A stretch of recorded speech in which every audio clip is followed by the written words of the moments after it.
Wizard, I can refine everything. अध्याय 81। जानवरों का संश्लेषण एक प्राचीन कौशल है। प्राचीन अज्ञान काल में जानवरों का संश्लेषण एक वर्जित तकनीक बन गई थी और कुछ जादूगरों के लिए गुलाम बनाने का एक जरिया बन गई थी। ज्ञानोदय काल में युद्धों के कारण यह प्राचीन तकनीक पूरी तरह विकसित हो गई थी और जादूगरी युद्धों में बड़ी संख्या में कृत्रिम जानवरों को तोप के चारे के रूप में इस्तेमाल किया गया था। इस अग्रणी युग में कृत्रिम जानवर एक ऐसा ज्ञान बन गए हैं जिसमें हर अकादमी को महारत हासिल करनी चाहिए। कृत्रिम जानवर बनाने के 3 चरण हैं। पहला चरण कृत्रिम जानवर के मूल को विकसित करना है। दूसरा चरण सक्रिय मांस, रक्त और विभिन्न अंग तैयार करना है। तीसरा चरण इन चीजों को एक कीमिया सरणी की मदद से एक साथ मिलाना है। रिचर्ड ने एक बार एक कृत्रिम जानवर बनाने की कोशिश की थी, लेकिन इस क्षेत्र में उसकी कोई प्रतिभा नहीं थी। वह बस इतना ही कर सकता था कि बिना सोचे समझे किताब में जो लिखा था उसकी नकल कर ले। लेकिन रिचर्ड के लिए इतना ही काफी था। प्रयोगशाला में रिचर्ड एक आवर्धक कांच पहने हुए था और एक पंखदार कलम से काले पत्थर के चबूतरे पर लगातार रून उकेर रहा था। कृत्रिम पशु बनाने के लिए एक कीमिया सरणी की आवश्यकता होती है और एक कृत्रिम पशु को मजबूत बनाने के लिए भी एक कीमिया सरणी की आवश्यकता होती है। 3750 रून उकेरने के बाद रिचर्ड ने राहत की सांस ली। रून उकेरना कोई आसान काम नहीं है। कीमिया स्याही का उपयोग करने के लिए कलम में लगातार जादुई शक्ति डालने की आवश्यकता होती है, एक ऐसी प्रक्रिया जिसे स्थिर रखना आवश्यक है। यदि जादुई शक्ति में उतार चढ़ाव होता है तो कलम फट जाएगी। यदि आप बदकिस्मत हैं तो पत्थर के चबूतरे पर भी खरोंच लग जाएगी, जिसके लिए उसे बदलना पड़ेगा। कीमिया सरणी पूरी हो गई है, अगला चरण ऑपरेशन है। रिचर्ड के मिशन को 1.5 साल बीत चुका था और उस दौरान टेंटेकल ने 1500 ग्राम उच्च गुणवत्ता वाला जीवित मांस उत्पन्न किया था। इस मांस में अत्यंत प्रबल जीवन शक्ति थी और जादूगर वाणिज्य मंडल के अनुसार यह स्तर 3 तक पहुंच गया था, जिसका बाजार मूल्य प्रति ग्राम 10 जादुई पत्थर था। रिचर्ड ने अपनी जादुई जेब से एक पारदर्शी क्वार्ट्ज ट्यूब निकाली और क्वार्ट्ज ट्यूब के अंदर एक ऐंठता हुआ मांस का टुकड़ा था। धुंध। रिचर्ड ने धीरे से पुकारा और प्रयोगशाला की तरफ से एक काला कौवा उड़कर आया। यह मांस और खून बाहर 15,000 जादुई पत्थरों में बिक सकता है। मैंने तुम्हें मजबूत बनाने के लिए बहुत पैसा खर्च किया है। तुम्हें बाद में अपना सर्वश्रेष्ठ प्रदर्शन करना होगा। रिचर्ड ने कुछ बुदबुदाते हुए वूनी को परीक्षण की मेज पर लिटाया, फिर बेहोशी की दवा की एक नली निकाली और उसके शरीर में इंजेक्शन लगा दिया। बेहोशी की दवा का असर होने के बाद रिचर्ड ने गिरे हुए वूनी को विच्छेदन की मेज पर ले जाकर उसे कम रोशनी में देखने वाला चश्मा पहना दिया। जो लॉर्ड जिस तकनीक में निपुण थे उसमें छाया रहित लैंप शामिल नहीं था, इसलिए रिचर्ड केवल इन कम रोशनी में देखने वाले चश्मों का उपयोग छाया के प्रभाव को कम करने के लिए कर सकते थे। वूनी के अंगों को ठीक करने के बाद रिचर्ड ने एक उस्तरा निकाला, उसकी रीढ़ पर लगे पंख हटाए और फिर एक स्केलपेल से उसकी पीठ की त्वचा को चीर दिया। चमकदार लाल रक्त, कांपती मांसपेशियां, रिचर्ड ने ये सब शांति से देखा, फिर जीवित मांस और रक्त वाली क्वार्ट्ज नली खोली और अपने हाथों से सीधे जीवित मांस और रक्त को बाहर निकाला। जीवित मांस और रक्त में परजीवी गुण होते हैं जो किसी भी मांस और रक्त वाले जीव के संपर्क में आते ही उसके साथ मिल जाते हैं और फिर स्वतः ही उनके शरीर का हिस्सा बन जाते हैं। इसलिए जादूगर आमतौर पर जीवित मांस और रक्त के सीधे संपर्क से बचते थे। लेकिन रिचर्ड एक अपवाद था। जैसे ही सक्रिय मांस और रक्त ने अपनी परजीविता पूरी की, रिचर्ड ने मांस और रक्त को नियंत्रित करने की अपनी क्षमता का उपयोग करके उस पर नियंत्रण पा लिया। रिचर्ड के नियंत्रण में ये जीवित मांस और रक्त घाव के माध्यम से वूनी के शरीर में प्रवाहित होने लगे और उसकी मांसपेशियों से जुड़ गए। ये जीवित मांस और रक्त वूनी के शरीर को मजबूत करेंगे और उसकी जीवन पुनर्प्राप्ति क्षमता को बढ़ाएंगे। सामान्यतः सक्रिय मांस और रक्त को प्रत्यारोपित करना एक लंबी और थकाऊ प्रक्रिया है, क्योंकि सक्रिय मांस और रक्त का प्रसार अनियमित होता है और जादूगर को उन्हें स्वयं विभाजित करना होता है और फिर उन्हें विभिन्न मांसपेशी समूहों में रखना होता है। लेकिन रिचर्ड के पास मांस और रक्त को नियंत्रित करने का एक चतुर कौशल है। केवल एक घाव से रिचर्ड सक्रिय मांस और रक्त को उन स्थानों तक नियंत्रित कर सकता है जिन्हें वह मजबूत करना चाहता है। सक्रिय मांस और रक्त की परजीविता पूरी होने के बाद रिचर्ड ने सक्रिय मांस और रक्त को खुद से अलग करने की जल्दी नहीं की। इसके बजाय उसने अपनी जेब से रूनों से उकेरी गई सफ़ेद हड्डी का एक टुकड़ा निकाला। प्रकाश विरूपण का प्रथम स्तरीय मंत्र वूनी के काले फर के साथ मिलकर जंगल में प्रवेश करने पर निश्चित रूप से उसे एक अच्छा स्काउट बना देगा। रिचर्ड ने धातु के टुकड़े को गर्व से देखा। जादुई बंदूक लगाते समय उसके मन में यही विचार आया था। पहले स्तर का मंत्र प्रकाश को विकृत कर देता है और थोड़ा अदृश्यता प्रभाव पैदा कर सकता है, और जब इसे छाया में रखा जाता है तो ये तीसरे स्तर के अदृश्यता मंत्र से अलग नहीं होता।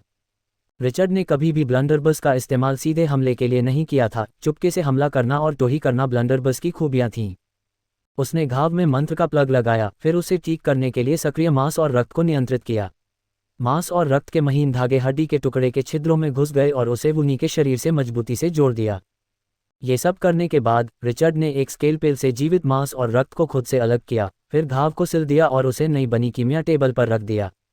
जादुई शक्ति के संचार के साथ कीमिया सरणी वुनी के शरीर में सक्रिय मांस और रक्त के आत्मसात को बढ़ावा देने लगी। यह एक लंबी और सबसे खतरनाक प्रक्रिया है। सक्रिय रक्त मांस को आत्मसात करने में विफलता की एक निश्चित संभावना होती है। एक बार ऐसा होने पर सक्रिय रक्त मांस नेक्रोटाइज हो जाएंगे और कम से कम अपनी सक्रियता खो देंगे।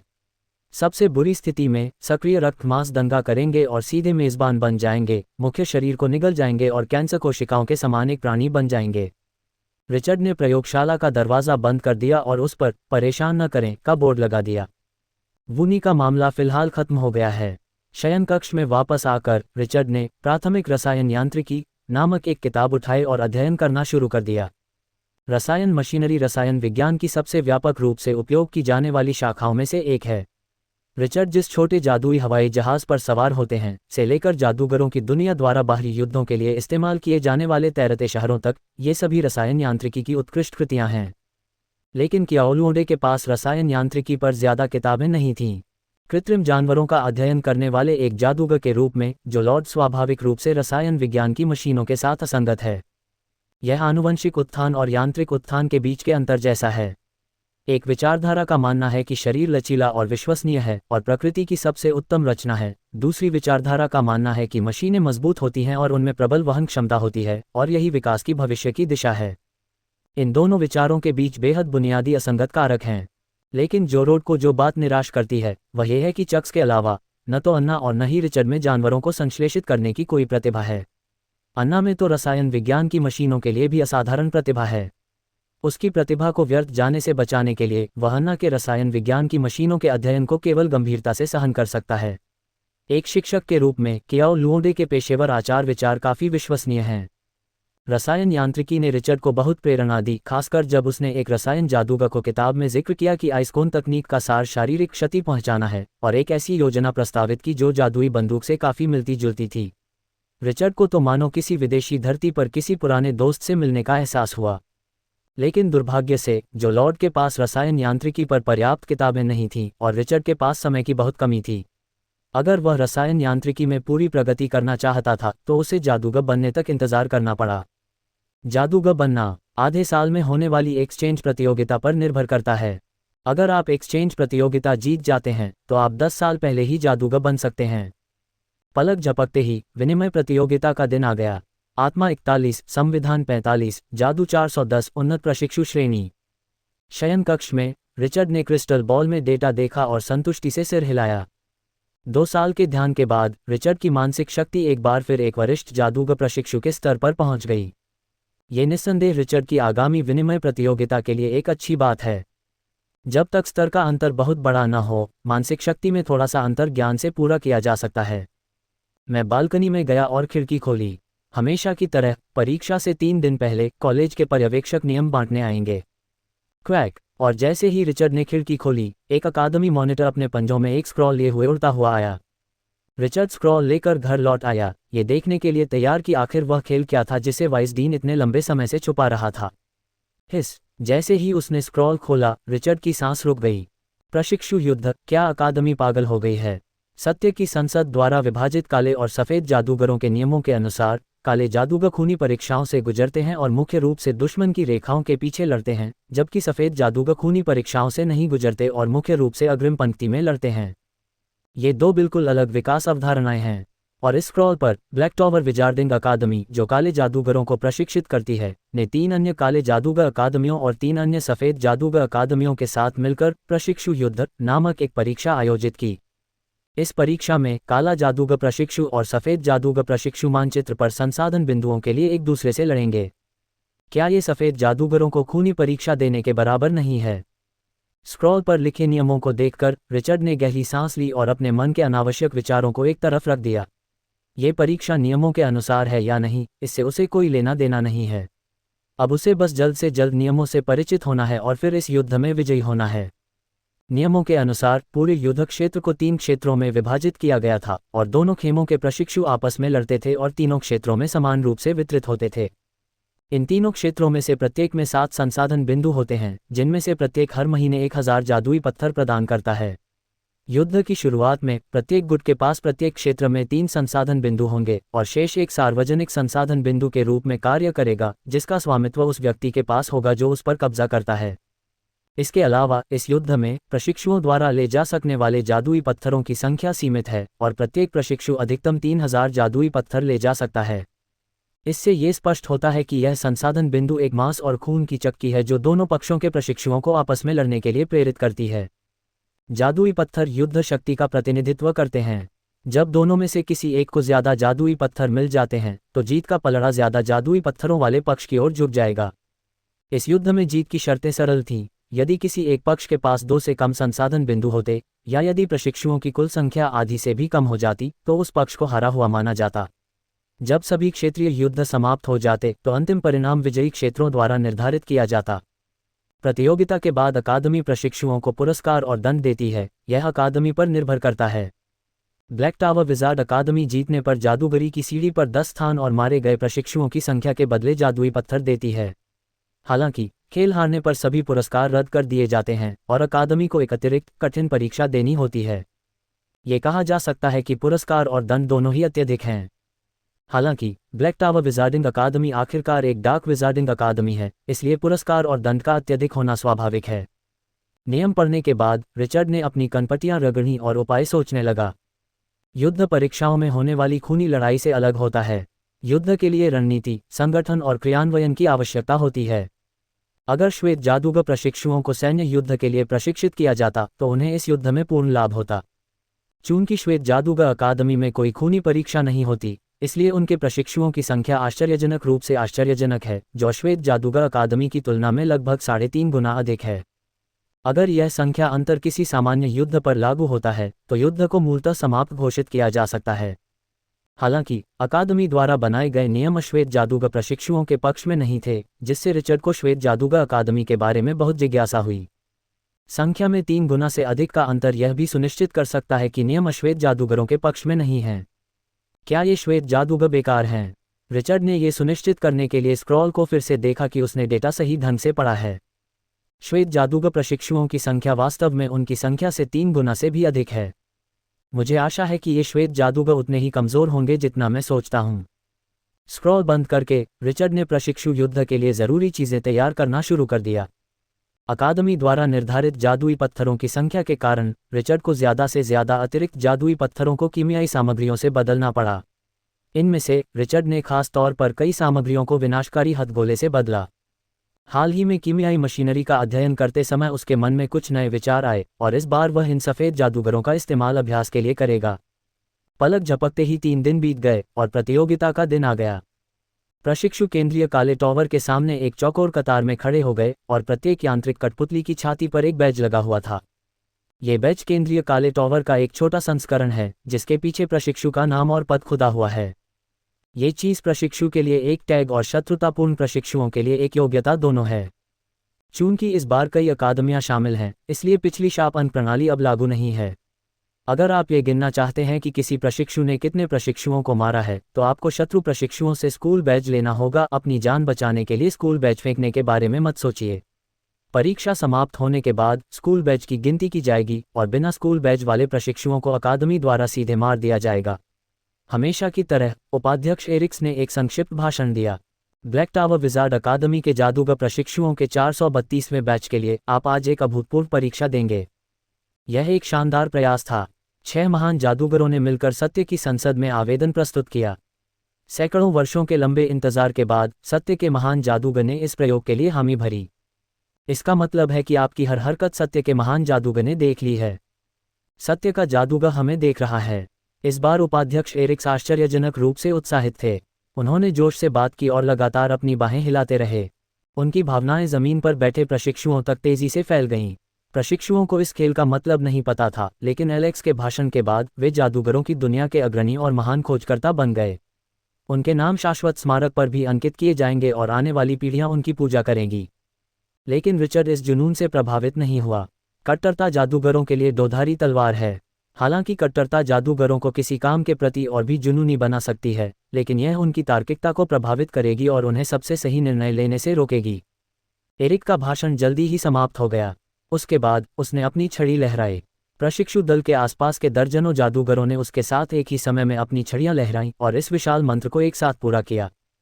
इस प्रशिक्षु युद्ध का स्थान जादूगरों की दुनिया में नहीं, बल्कि एक महान जादूगर के गुप्त क्षेत्र में है। Ole McIntosh, keeper of secrets wizarding academy में एक उत्कृष्ट प्रशिक्षु हैं। पिछले 10 वर्षों की परीक्षाओं में उन्होंने अपनी शानदार शेपिंग विजार्डरी से कई विरोधियों को आसानी से हरा दिया और 10 साल की परीक्षाओं का अंतिम पुरस्कार और विजेता उपनाम जीता। लेकिन ओले इस बारे में बहुत शांत थे। एक जादूगर परिवार से आने वाले प्रशिक्षु होने के नाते उन्हें जादूगर प्रशिक्षुओं को रिंग में लड़ते देखने में कोई दिलचस्पी नहीं थी। वह एक खूनी युद्ध के लिए तरस रहे थे, क्योंकि केवल उसी तरह की लड़ाई ही उनकी असली ताकत दिखा सकती थी। कुछ समय पहले अकादमी ने अंततः विनिमय प्रतियोगिता की विषय वस्तु को सार्वजनिक किया और प्रशिक्षु युद्ध के नियमों ने तुरंत उनकी रुचि जगा दी।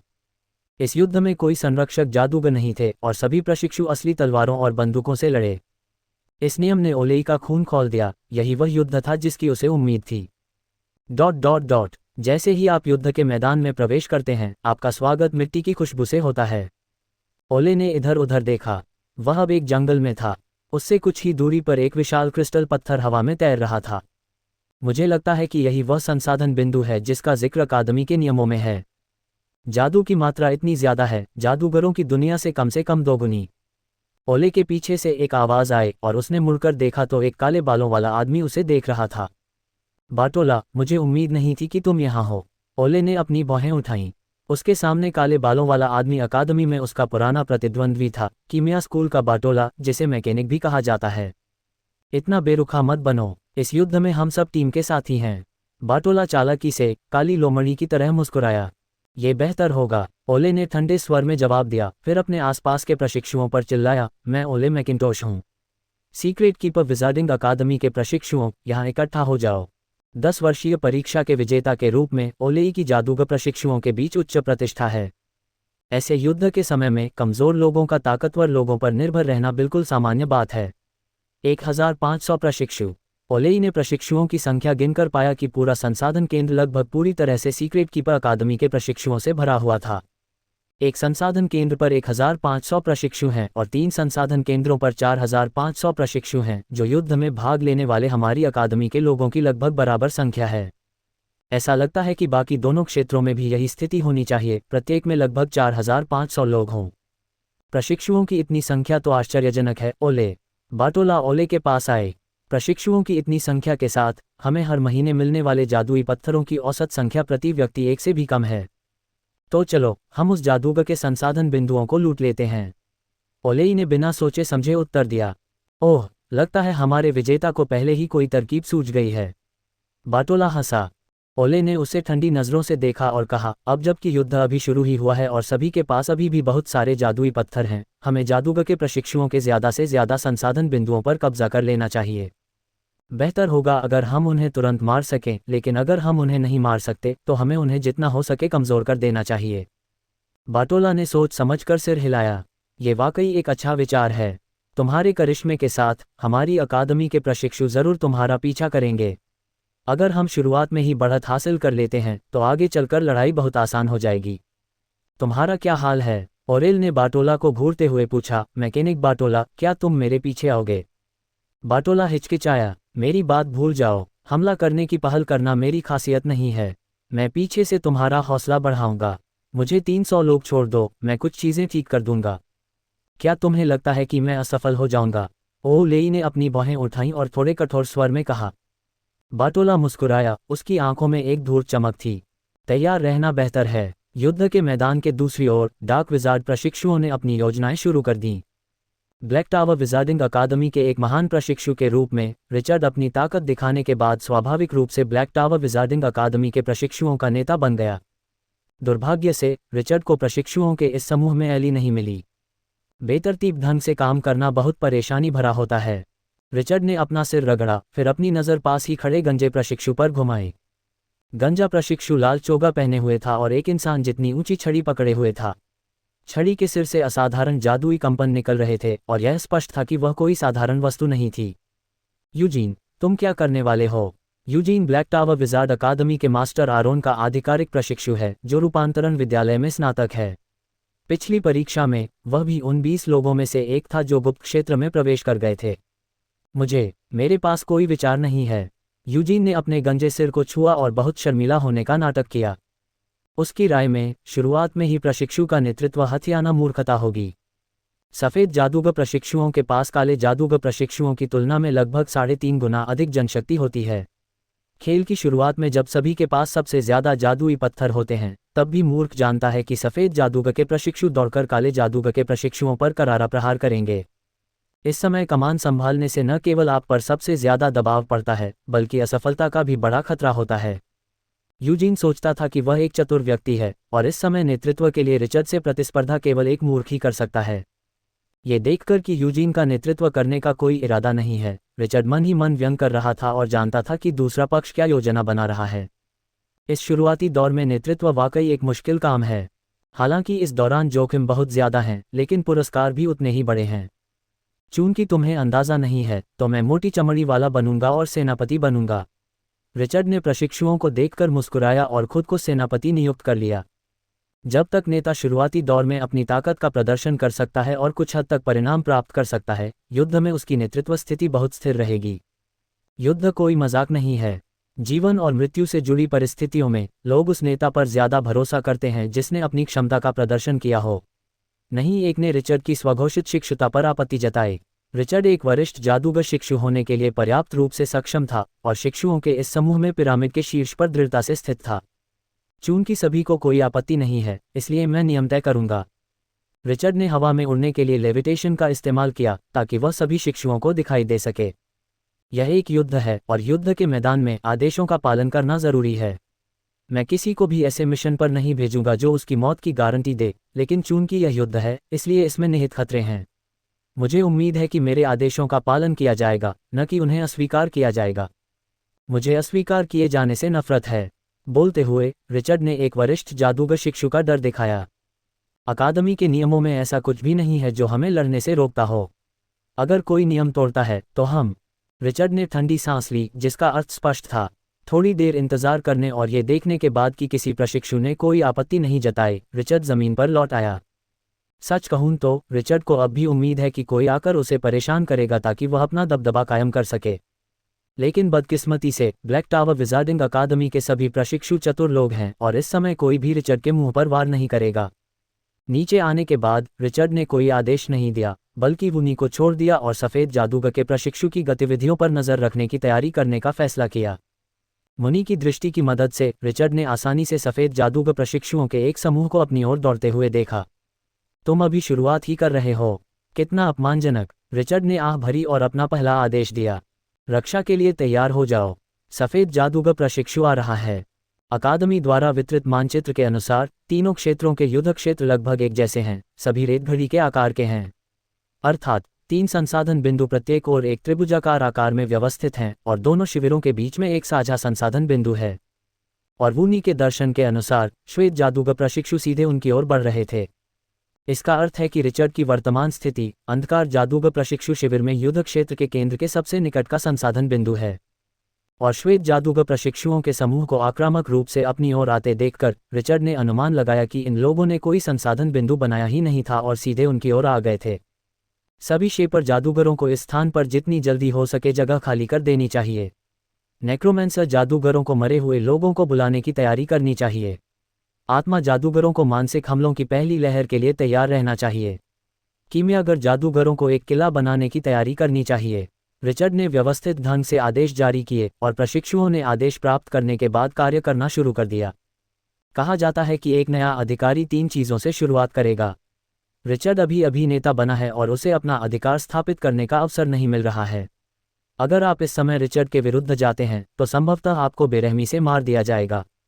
रिचर्ड जादूगरों के बीच युद्ध के बारे में ज्यादा नहीं जानता था और अब उसने जो भी निर्णय लिए वे सभी पिछले 2 दिनों में उसके द्वारा अनुकरण किए गए युद्धाभ्यासों पर आधारित थे।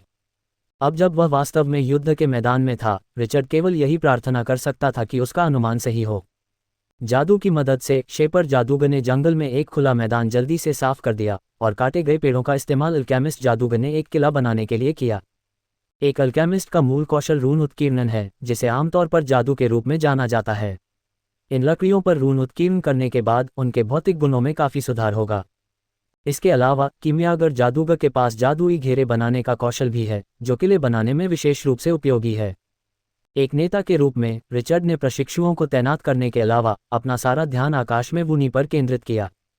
चूंकि इन श्वेत जादूगर प्रशिक्षुओं को कोई अनुभव नहीं था, इसलिए उन्होंने ये भी नहीं देखा कि उनके सिर के ऊपर एक जादुई पालतू जानवर उन्हें देख रहा था।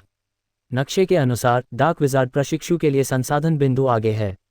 ओले ने अपने हाथ में लिए नक्शे को देखा और गर्व से बोला। अभी अभी उसने श्वेत जादूगर प्रशिक्षुओं की सेना का नेतृत्व करते हुए युद्ध क्षेत्र के मध्य में स्थित सार्वजनिक संसाधन बिंदु पर कब्जा कर लिया।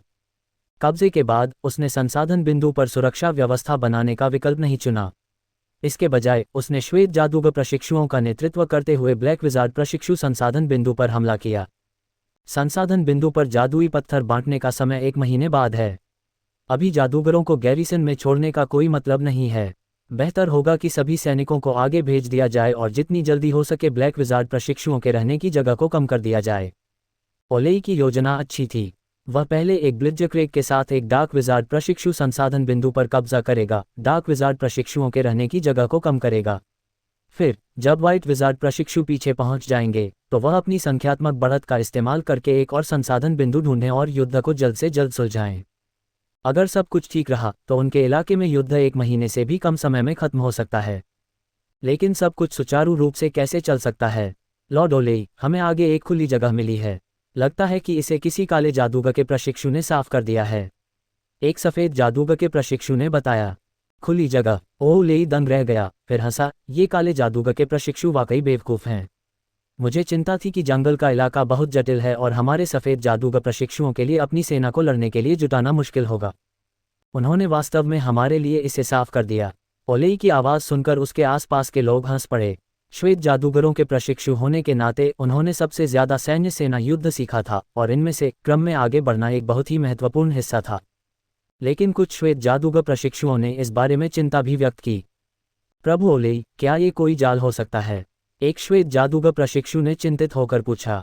जाल? ओलेई ने तिरस्कारपूर्वक कहा। श्वेत जादूगर प्रशिक्षु सेना को कौन सा जाल रोक सकता है? पूर्ण शक्ति के सामने जाल कमजोरों की चाल से ज्यादा कुछ नहीं है। ये कहकर ओवन हवा में उड़ गया और सभी श्वेत जादूगर प्रशिक्षुओं को चिल्लाकर कहा, युद्ध की तैयारी करो। इन काले जादूगर प्रशिक्षुओं को हमारी ताकत दिखाओ। दूर रिचर्ड बनकर में छिप गया और चुपचाप श्वेत जादूगर प्रशिक्षु को धीरे धीरे आगे बढ़ते देख रहा था। क्या ये श्वेत जादूगर प्रशिक्षु मूर्ख हैं? रिचर्ड मन ही मन बुदबुदाया। उसे अचानक समझ आया कि अकादमी ने संख्या के इतने बड़े अंतर को क्यों नज़रअंदाज किया। इन श्वेत जादूगर प्रशिक्षुओं ने कभी लड़ाई का अनुभव नहीं किया था और न ही गंभीर युद्ध का कोई अनुभव था। ब्लैक टावर विजार्डिंग अकादमी की प्रवेश परीक्षा देने वाले प्रशिक्षुओं को भी पता होना चाहिए कि हमला करते समय उन्हें जितना हो सके खुद को छिपाकर रखना चाहिए और अनावश्यक शोर करने से बचना चाहिए। और जिस तरह से ये लोग हंसी मजाक कर रहे हैं, उसे देखकर लगता है कि युद्ध के मैदान में जाने की कोई गंभीरता नहीं है। रिचर्ड आह भरते हुए ये सोचकर खुद को रोक नहीं पाया कि अकादमी के नियम बनाने के अपने कारण तो होंगे। आत्मा जादूगर व्यवधान की पहली लहर के लिए तैयार होते हैं और ऊर्जा जादूगर युद्ध क्षेत्र में कब्जा करने की तैयारी करते हैं। रिचर्ड ने क्रिस्टल बॉल में निर्देश दिया।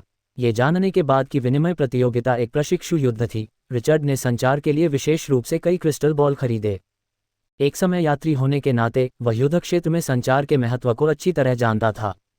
श्वेत जादूगर प्रशिक्षुओं ने जल्दी से कास्टिंग रेंज में प्रवेश किया। उन्होंने एक चौकोर संरचना बनाई और एक समान कदमों से मार्च किया, जैसे कि पैदल सेना के युग में मस्कटिया करते थे। बेवकूफ़ों का झुंड। आत्मा जादूगर ने हस्तक्षेप करना शुरू कर दिया और ऊर्जा जादूगर ने एक जादू कर दिया। रिचर्ड ने उपहास किया और एक आदेश दिया और युद्ध क्षेत्र के पास छिपे जादूगर ने तुरंत वह जादू कर दिया जो उसने लंबे समय से तैयार किया था। एक पल में श्वेत जादूगर प्रशिक्षु सेना की गति रुक गई और दर्जनों श्वेत जादूगर प्रशिक्षुओं के चेहरे तुरंत बदल गए, दर्द से उनके सिर ढक गए। उसी समय सैकड़ों तात्विक मंत्रों ने श्वेत जादूगर प्रशिक्षु सेना के अग्रदूत पर भी बमबारी की। धमाका धमाका धमाका। दुश्मन पर हमला करो, दुश्मन से भिड़ जाओ। श्वेत जादूगर प्रशिक्षु जोर से चिल्लाए और उनके शरीर पर जादुई अवरोध प्रकट हो गए। हालांकि उनमें से कई काले जादूगर प्रशिक्षुओं की पहुंच से बाहर थे, इसलिए जादुई अवरोधों को हटाना जादुई शक्ति की पूरी बर्बादी थी। क्या बेवकूफ़ है, रिचर्ड ने तिरस्कारपूर्वक कहा और फिर शेपर को फिर से मंत्र पढ़ने का आदेश दिया। मंत्र बपतिस्मा का एक और दौर। चमकदार लाल लपटें, जली हुई लाशें, श्वेत जादूगर प्रशिक्षुओं का मनोबल, जिन्होंने पहली बार ऐसा क्रूर दृश्य देखा था, तुरंत टूट गया।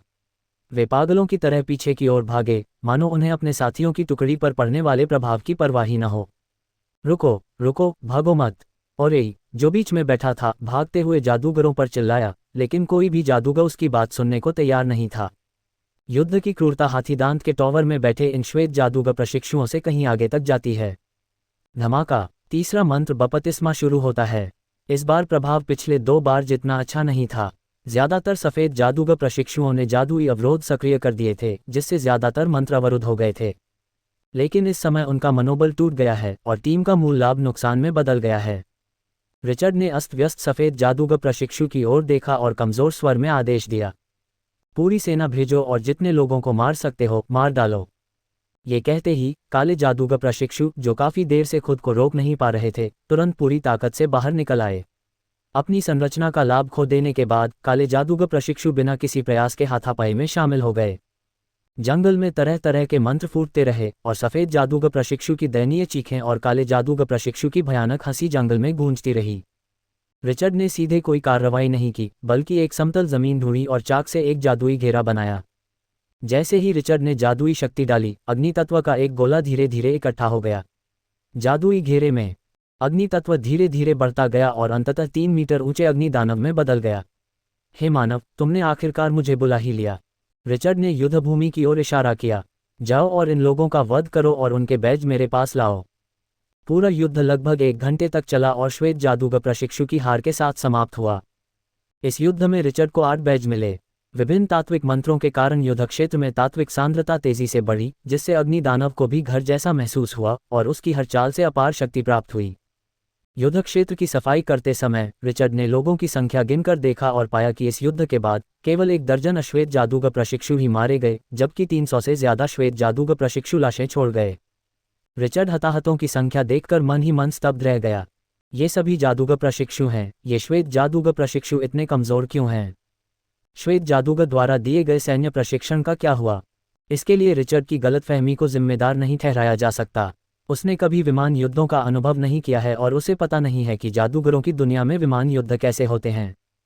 इसलिए वह श्वेत जादूगर प्रशिक्षु की स्थिति का आकलन करने के लिए केवल अपने पिछले जन्म के सैनिकों के प्रभाव का ही उपयोग कर सकता था। वास्तव में दोनों को एक जैसा नहीं कहा जा सकता। केवल इतना कहा जा सकता है कि एक दूसरे से बहुत दूर है और उनका एक दूसरे से कोई लेना देना नहीं है। युद्धक्षेत्र की सफाई प्रक्रिया के दौरान कई लड़ाइयां हुईं। 1-2 बैच के लिए डाक जादूगर प्रशिक्षु आपस में लड़ पड़े, जिससे रिचर्ड को खुद आगे बढ़कर उन्हें रोकना पड़ा। ओह, मेरा सिर दुख रहा है।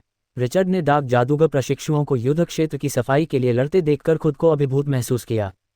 अगर आंतरिक कलह को रोकने की बात न होती तो रिचर्ड निश्चित रूप से ऐसी बातों की परवाह नहीं करता। डाक जादूगर प्रशिक्षु होने का यही नुकसान है। इस माहौल में ताकतवर कमजोर पर हमला करते हैं, जिससे डाक जादूगर प्रशिक्षुओं को लाभ पाने के हर मौके का फायदा उठाने के लिए मजबूर होना पड़ता है। रिचर्ड ने आह भरी और फिर आदेश दिया कि जब कोई विवादित बैज मिले तो फैसला करने के लिए सिक्का उछाला जाए। अगर ऐसा दोबारा हुआ तो वह खुद दोनों पक्षों को मार डालेगा। डाक विजार्ड प्रशिक्षुओं के अपने नियम होते हैं और जिसकी मुट्ठी ज्यादा बड़ी होती है वही अंतिम फैसला लेता है। युद्ध क्षेत्र साफ करने के बाद कई डाक विजार्ड प्रशिक्षु उससे फिर से लड़ने के लिए तैयार थे। बस इतना था कि युद्ध इतनी आसानी से जीत लिया गया था कि उन्हें लगा कि सफेद विजार्ड प्रशिक्षु चलता फिरता मोटा मांस का टुकड़ा है। डाक विजार्ड प्रशिक्षुओं के अपने समूह को देखते हुए रिचर्ड ने भी पूरी सेना को हमला करने और सीधे सार्वजनिक संसाधन बिंदु पर कब्जा करने का आदेश दिया। हालांकि रिचर्ड के मन में बचाव और पलटवार करने का विचार था। अब जब सफेद विजार्ड प्रशिक्षु का साहस टूट चुका था तो पलटवार करने का ये सही समय था। और उनकी शक्ल देखकर लगता है कि ज्यादातर सार्वजनिक संसाधन बिंदुओं पर कोई सुरक्षा नहीं है, इसलिए उन्हें गिराने में ज्यादा मेहनत नहीं लगेगी। ... सार्वजनिक संसाधन बिंदु बर्बाद, सब बर्बाद। ओलेई नए बने तंबू में दहाड़ा। 1200 प्रशिक्षुओं ने 300 से ज्यादा प्रशिक्षुओं से लड़ाई लड़ी, लेकिन उन्हें कोई सफलता नहीं मिली और उनमें से 300 से ज्यादा मारे गए। अगर यह बात सबको पता चल जाए तो क्या आपको यह हास्यास्पद नहीं लगेगा? तंबू के अंदर सीक्रेट कीपर अकादमी के कई वरिष्ठ जादूगर प्रशिक्षुओं के चेहरे उदास थे। अभी अभी हुई लड़ाई ने उनके आत्मविश्वास को पूरी तरह तोड़ दिया था। तो अब हमें क्या करना चाहिए? एक वरिष्ठ प्रशिक्षु ने पूछा। उन्हें भारी नुकसान हुआ है और उनका मनोबल गिर गया है। अगर इस समय काला जादूगर प्रशिक्षु हमला करता है तो वे जरूर फिर से भाग जाएंगे। हमें क्या करना चाहिए? ओह लेई ने उस प्रशिक्षु को घूरा जिसने सवाल पूछा था। टीम को पुनर्गठित करो, रणनीति तैयार करो और फिर खोई हुई गरिमा वापस पाओ। क्या मुझे इस तरह की बात कहने की ज़रूरत है? क्या आप चाहते हैं कि हम बेइज्जत होकर वापस जाएं और दूसरी अकादमियों के प्रशिक्षुओं को बताएं कि हम डार्क विज़ार्ड प्रशिक्षुओं से हार गए थे और हम में से 300 से ज़्यादा लोग मारे गए थे, जबकि डार्क विज़ार्ड प्रशिक्षुओं ने शायद कुछ ही लोगों को खोया था? हालांकि ओलेई ने यह कहा था, लेकिन वह आने वाली लड़ाई को लेकर बहुत निराशावादी था। इस लड़ाई ने उसे व्हाइट विज़ार्ड प्रशिक्षु की समस्याओं की कुछ समझ दी। हालांकि कई व्हाइट विज़ार्ड प्रशिक्षु होते हैं, लेकिन उनके पास युद्ध का अनुभव नहीं होता और अचानक हमले का सामना करने पर वे आसानी से अपना संयम खो सकते हैं। इसके अलावा हत्या करने का अनुभव न होने के कारण कई व्हाइट विज़ार्ड प्रशिक्षु लाशें देखकर बहुत डर जाते हैं और इस तरह बेतुका व्यवहार करते हैं। इसके अलावा उन्होंने ये भी पाया कि एक नेता के रूप में टीम में उनके पास कोई निवारक शक्ति नहीं थी, और जब युद्ध के मैदान में कोई प्रतिकूल स्थिति होती थी तो कोई भी उनके आदेशों का पालन नहीं करता था। और ये तो बस वो समस्याएं हैं जो उसने अभी अभी खोजी हैं। अगर लड़ाई जारी रही तो उसे और भी समस्याएं मिल सकती हैं। कई वरिष्ठ प्रशिक्षु चुपचाप तंबू से बाहर निकले और टीम को संगठित करने और रक्षात्मक उपाय करने लगे। रिचर्ड, जिसे जादूगरों से लड़ने का कोई अनुभव नहीं था, की तुलना में श्वेत जादूगर प्रशिक्षुओं को उनके पाठ्यक्रमों में युद्ध के मैदान में किले बनाने और रक्षात्मक उपाय करने का तरीका सिखाया गया था, इसलिए वे रक्षात्मक उपाय बनाने में बहुत कुशल थे।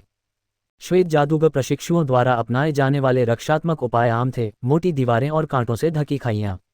कुछ कीमियागर खायों के बाहर खतरनाक जादुई पौधे लगाते थे। इन उपायों का निर्माण करते समय कीमियागर जाल बनाने या दीवारों को मजबूत करने के लिए जादुई घेरे भी बनाते थे। भयभीत लोगों के समूह के लिए एक मजबूत शहर की दीवार से ज्यादा सुरक्षा कुछ भी नहीं दे सकती। लेकिन दुर्भाग्य से निर्माण शुरू करने के कुछ ही देर बाद घने जंगल में एक काले जादूगर प्रशिक्षु की आकृति दिखाई दी। नेक्रोमेंसर, कठपुतली को छोड़ दो, रिचर्ड ने आदेश दिया। रसायन विद्या विद्यालय के एक प्रशिक्षु होने के नाते रिचर्ड स्वाभाविक रूप से अपने साथियों की विधियों से परिचित था। नेक्रोमेंसरों ने कंकालों को बुलाया और आगे बढ़े, जिससे जल्द ही कुछ जादुई चक्र सक्रिय हो गए। अचानक प्रकट हुए आग के गोले और बर्फ के शंकु को देखकर जंगल में मौजूद काले जादूगर प्रशिक्षु ने रिचर्ड को प्रशंसा भरी नजरों से देखा। रिचर्ड की बुद्धि के बिना उनमें से कई बिना किसी हिचकिचाहट के आगे बढ़ जाते। संसाधन बिंदु पर मौजूद श्वेत जादूगर प्रशिक्षुओं ने तुरंत काले जादूगर प्रशिक्षुओं के निशान खोज लिए, लेकिन पिछली लड़ाई के कारण इन श्वेत जादूगर प्रशिक्षुओं को लड़ने में बिल्कुल भी रुचि नहीं थी और काले जादूगर प्रशिक्षुओं को देखते ही वे पीछे हट गए। इस कारण कुछ रक्षात्मक उपाय जो मूल रूप से उपयोगी थे बेकार हो गए। ओलेई, जो संसाधन बिंदु के केंद्र में था, ने यह दृश्य देखा। हालांकि वह क्रोधित था, फिर भी उसने अंततः अपने गुस्से पर काबू पा लिया। बैल बाजक, प्रशिक्षुओं को व्यवस्थित तरीके से पीछे हटने के लिए संगठित करो, किसी मलबे की तरह मत भागो। ओले का आदेश सुनकर दोनों हतप्रभ जादूगर प्रशिक्षुओं में तुरंत आत्मविश्वास भर गया और वे तुरंत प्रशिक्षुओं को पीछे हटने के लिए संगठित करने लगे। अंधेरे जादूगर प्रशिक्षु बिना किसी हिचकिचाहट के मंत्रों का जाप करते हुए बड़ी ताकत से संसाधन बिंदु की ओर दौड़ पड़े। श्वेत जादूगर प्रशिक्षु मेमनों की तरह भागे, लेकिन इस बार अपने अनुभव और संगठन के कारण श्वेत जादूगर प्रशिक्षुओं को बहुत कम नुकसान हुआ। युद्ध क्षेत्र को साफ करने के बाद श्वेत जादूगर प्रशिक्षु ने संसाधन बिंदु के लिए पूरी लड़ाई में 100 से ज्यादा लाशें छोड़ दीं। लगता है श्वेत जादूगर प्रशिक्षु को अनुभव मिलने लगा है, रिचर्ड ने आंकड़े देखते हुए बुदबुदाया। अगर हम इसी तरह चलते रहे तो ज्यादा समय नहीं लगेगा जब श्वेत जादूगर प्रशिक्षु बड़े हो जाएंगे और फिर युद्ध सचमुच शुरू हो जाएगा। टीम इकट्ठा करो और पीछा करना बंद करो, रिचर्ड ने अपने बगल में खड़े काले जादूगर प्रशिक्षु को आदेश दिया। बॉस रिचर्ड, क्या आप इन लोगों का पीछा करना जारी नहीं रखेंगे? काले जादूगर प्रशिक्षु ने आश्चर्य से पूछा। क्या आप फिर से मेरे आदेशों पर सवाल उठा रहे हैं? रिचर्ड ने उसे ठंडी नज़र से देखा।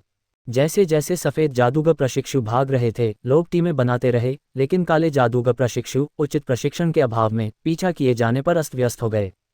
अगर वे उसका पीछा करते रहे तो सफ़ेद जादूगर प्रशिक्षु के ठीक होने तक वे ही मर जाएंगे। जी हाँ बॉस, काले जादूगर प्रशिक्षु ने घबराहट में रिचर्ड को सलाम किया और फिर रिचर्ड के आदेश बताने लगा।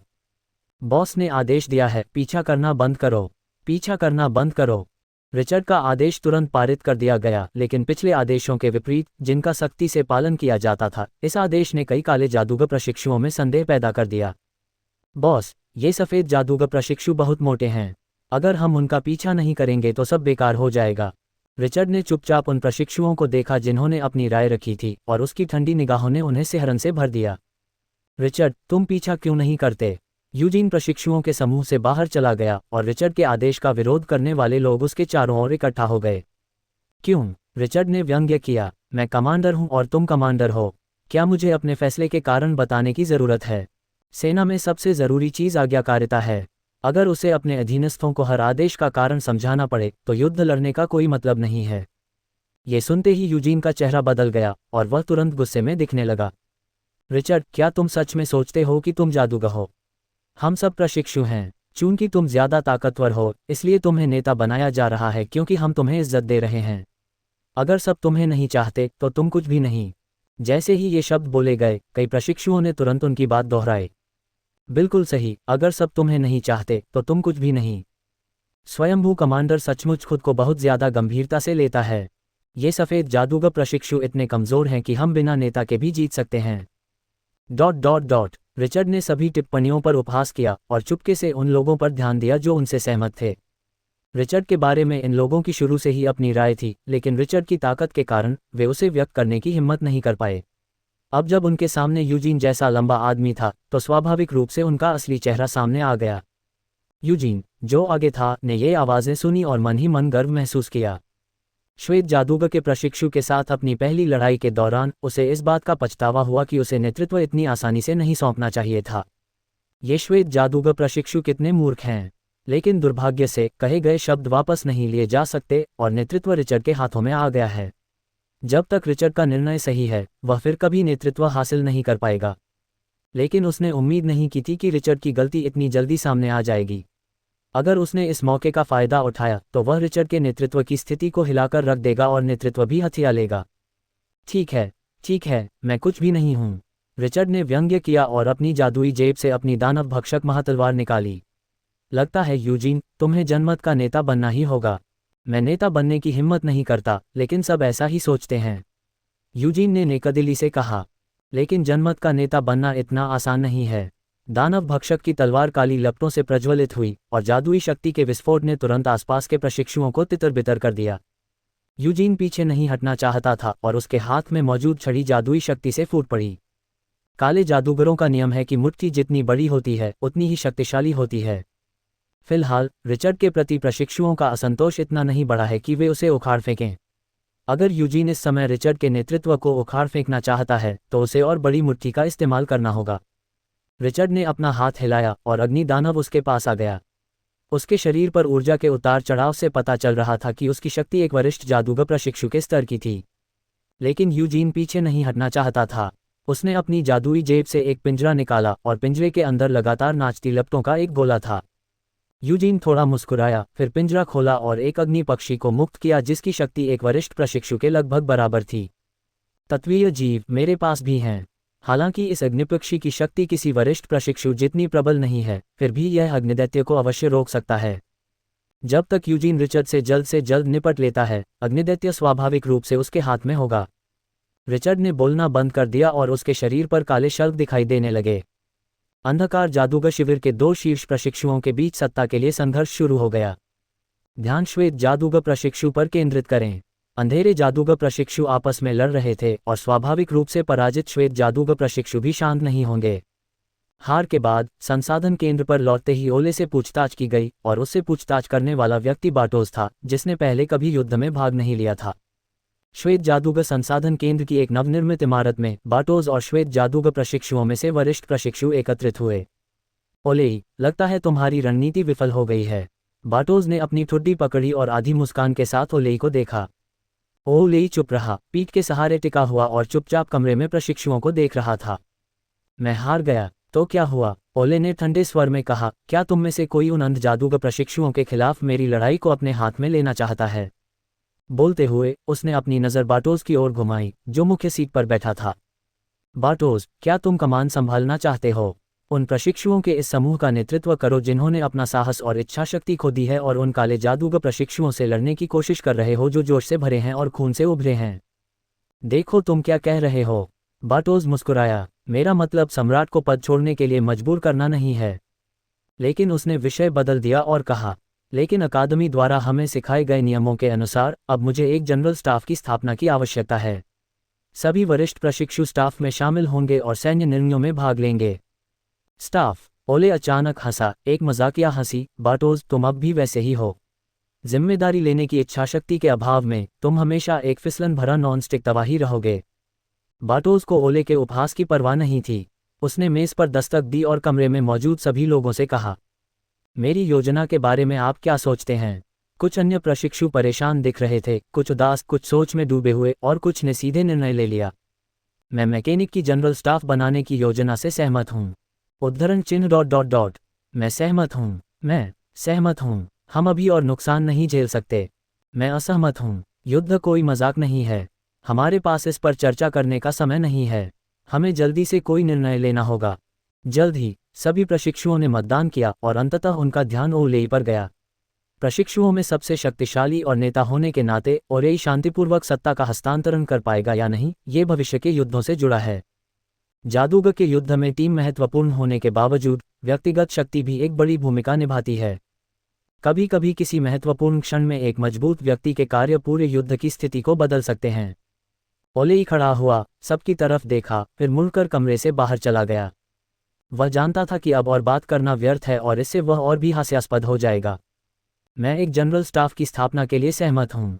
बाटोज विजयी भाव से मुस्कुराया, फिर खड़ा हुआ और अन्य प्रशिक्षुओं को घोषणा की, ठीक है, तुरंत प्रभाव से सीक्रेट कीपर अकादमी स्टाफ मुख्यालय आधिकारिक रूप से स्थापित हो गया है। ... ज्वालाएं उठ रही थीं और हर जगह विस्फोटों की आवाज़ें सुनाई दे रही थीं।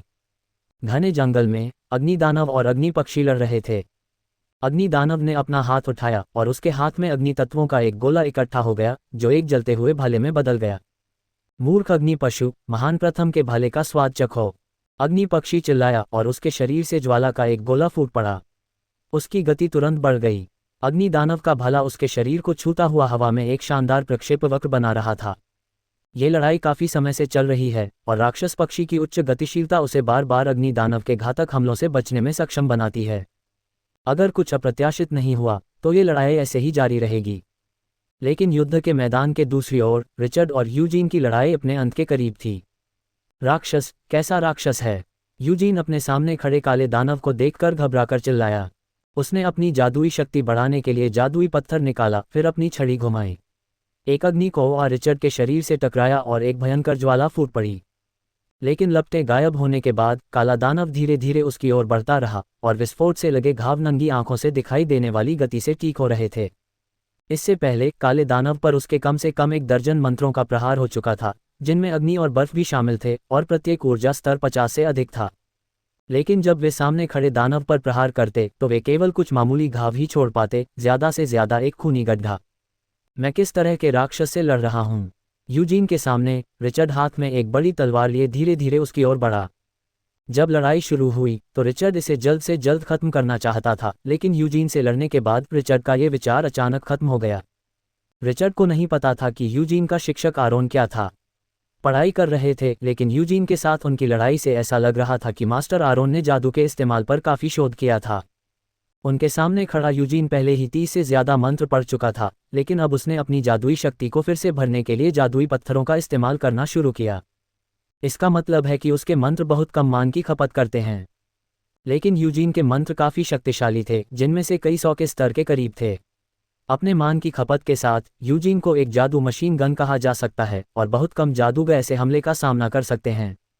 लेकिन दुर्भाग्य से रिचर्ड उन कुछ जादूगरों में से एक था। अनुकूली शरीर के प्रशिक्षण की बदौलत रिचर्ड में तात्विक मंत्रों के प्रति प्रबल प्रतिरोध है, साथ ही उसकी वंशावली के खुलने से प्राप्त स्वास्थ्य लाभ और मांस रक्त के नियमों द्वारा प्राप्त मांस रक्त पर नियंत्रण भी है। रिचर्ड अपने जादू से यूजीन के हमले का आसानी से सामना कर सकता है।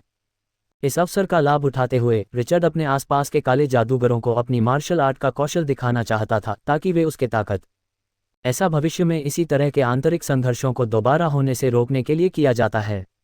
अधिकांश प्रशिक्षुओं के लिए इस प्रशिक्षु युद्ध की सबसे महत्वपूर्ण बात पुरस्कार नहीं, बल्कि अस्तित्व था। केवल कुछ ही प्रशिक्षु जादूगर बन पाते थे और अधिकांश वरिष्ठ प्रशिक्षु के पद तक पहुंचने के तुरंत बाद स्नातक हो जाते थे और अकादमी के लिए उत्कृष्ट कार्यकर्ता बन जाते थे। अगर वह इन लोगों को डरा पाता तो रिचर्ड की आगे की कमान बहुत आसान हो जाती। धमाका, एक और आग का गोला रिचर्ड पर गिरा। रिचर्ड ने कोई प्रतिक्रिया नहीं दी, लेकिन उसके आसपास के प्रशिक्षुओं में अचानक हलचल मच गई। बॉस, दूसरी अकादमियों से जादूगर आ रहे हैं। रिचर्ड ने भौहें चढ़ाईं, ये सोचकर कि अब ये शो खत्म हो जाना चाहिए। जब यूजीन ने सुना कि दूसरी अकादमियों से प्रशिक्षु आ रहे हैं तो उसका दिल अचानक भारी हो गया। उसे तुरंत एहसास हुआ कि उसके सामने वाला प्रतिद्वंद्वी गंभीर होने वाला है। ये खत्म। रिचर्ड मुस्कुराया और अचानक उसका दाहिना हाथ तेजी से फैल गया और पल भर में एक काले स्तंभ में बदल गया। अपने रक्तमांस के नियंत्रण में रिचर्ड अपने शरीर के अन्य अंगों की मांसपेशियों को अपने दाहिने हाथ में ला पाया, जिससे उसकी ताकत में आश्चर्यजनक वृद्धि हुई। तुम ही इसे खत्म करोगे? यूजीन दहाड़ा और उसका लाल लबादा अचानक फट गया, जिससे उसका ऊपरी शरीर रून टैटू से ढका हुआ दिखाई देने लगा। यह उसकी जान को खतरा था, लेकिन उसने कभी उम्मीद नहीं की थी कि रिचर्ड उसे इस हद तक धकेल देगा। जादुई शक्ति रून में प्रवेश कर गई और यूजीन का शरीर तुरंत सिकुड़ने लगा, लेकिन उसकी आंखें और भी तेज हो गईं। एक भयानक आभा वाला आग का गोला उसके सामने संघनित हो गया। यह आग का गोला कम से कम 200वें ऊर्जा स्तर तक पहुंच गया था। धमाका! आग का गोला फट गया और बाहर निकले अग्नि तत्व ने आग की एक लहर पैदा कर दी। जमीन पर घास और पेड़ आग की लहर में तुरंत राख हो गए और मिट्टी और पत्थर जलकर सूख गए और झुलस गए। यूजीन अपने मुरझाए शरीर से रिचर्ड को घूर रहा था। उसे यकीन नहीं हो रहा था कि रिचर्ड इस बार भी टिक पाएगा। लेकिन आग की लपटों के पीछे एक काला दानव अभी भी वहीं खड़ा था। ये कैसे संभव है? यूजीन का चेहरा अविश्वास से भर गया। अगले ही पल एक विशाल काली तलवार उसके सिर में घुस गई। ये थोड़ा दिखावा है। रिचर्ड ने अपने शरीर पर लगे कोयले को झाड़ा और उसकी पीठ का मांस अचानक फट गया और जादुई पत्थर, जिनकी जादुई शक्ति खत्म हो गई थी, बाहर गिर पड़े। आजकल रिचर्ड ने शरीर के हेरफेर के लिए जो इस्तेमाल विकसित किए हैं, उनमें से एक ये है। अपने मांस और खून के हेरफेर से उसने अपने शरीर में सैकड़ों जादुई पत्थरों को बैकअप ऊर्जा के रूप में बनाए रखा। एक बार उसकी जादुई शक्ति खत्म हो जाने पर वह उसे तुरंत भर सकता है। अभी अभी रिचर्ड ने एक पल में 20 से ज्यादा जादुई पत्थरों को खत्म कर दिया और इस भयानक जादू का विरोध करने के लिए जादुई अवरोध का बमुश्किल इस्तेमाल किया। झप झप झप!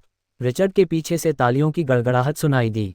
रिचर्ड ने मुड़कर देखा तो काले लबादे में एक छोटे बालों वाला आदमी एक लंबी तलवार लिए उसकी ओर देख रहा था।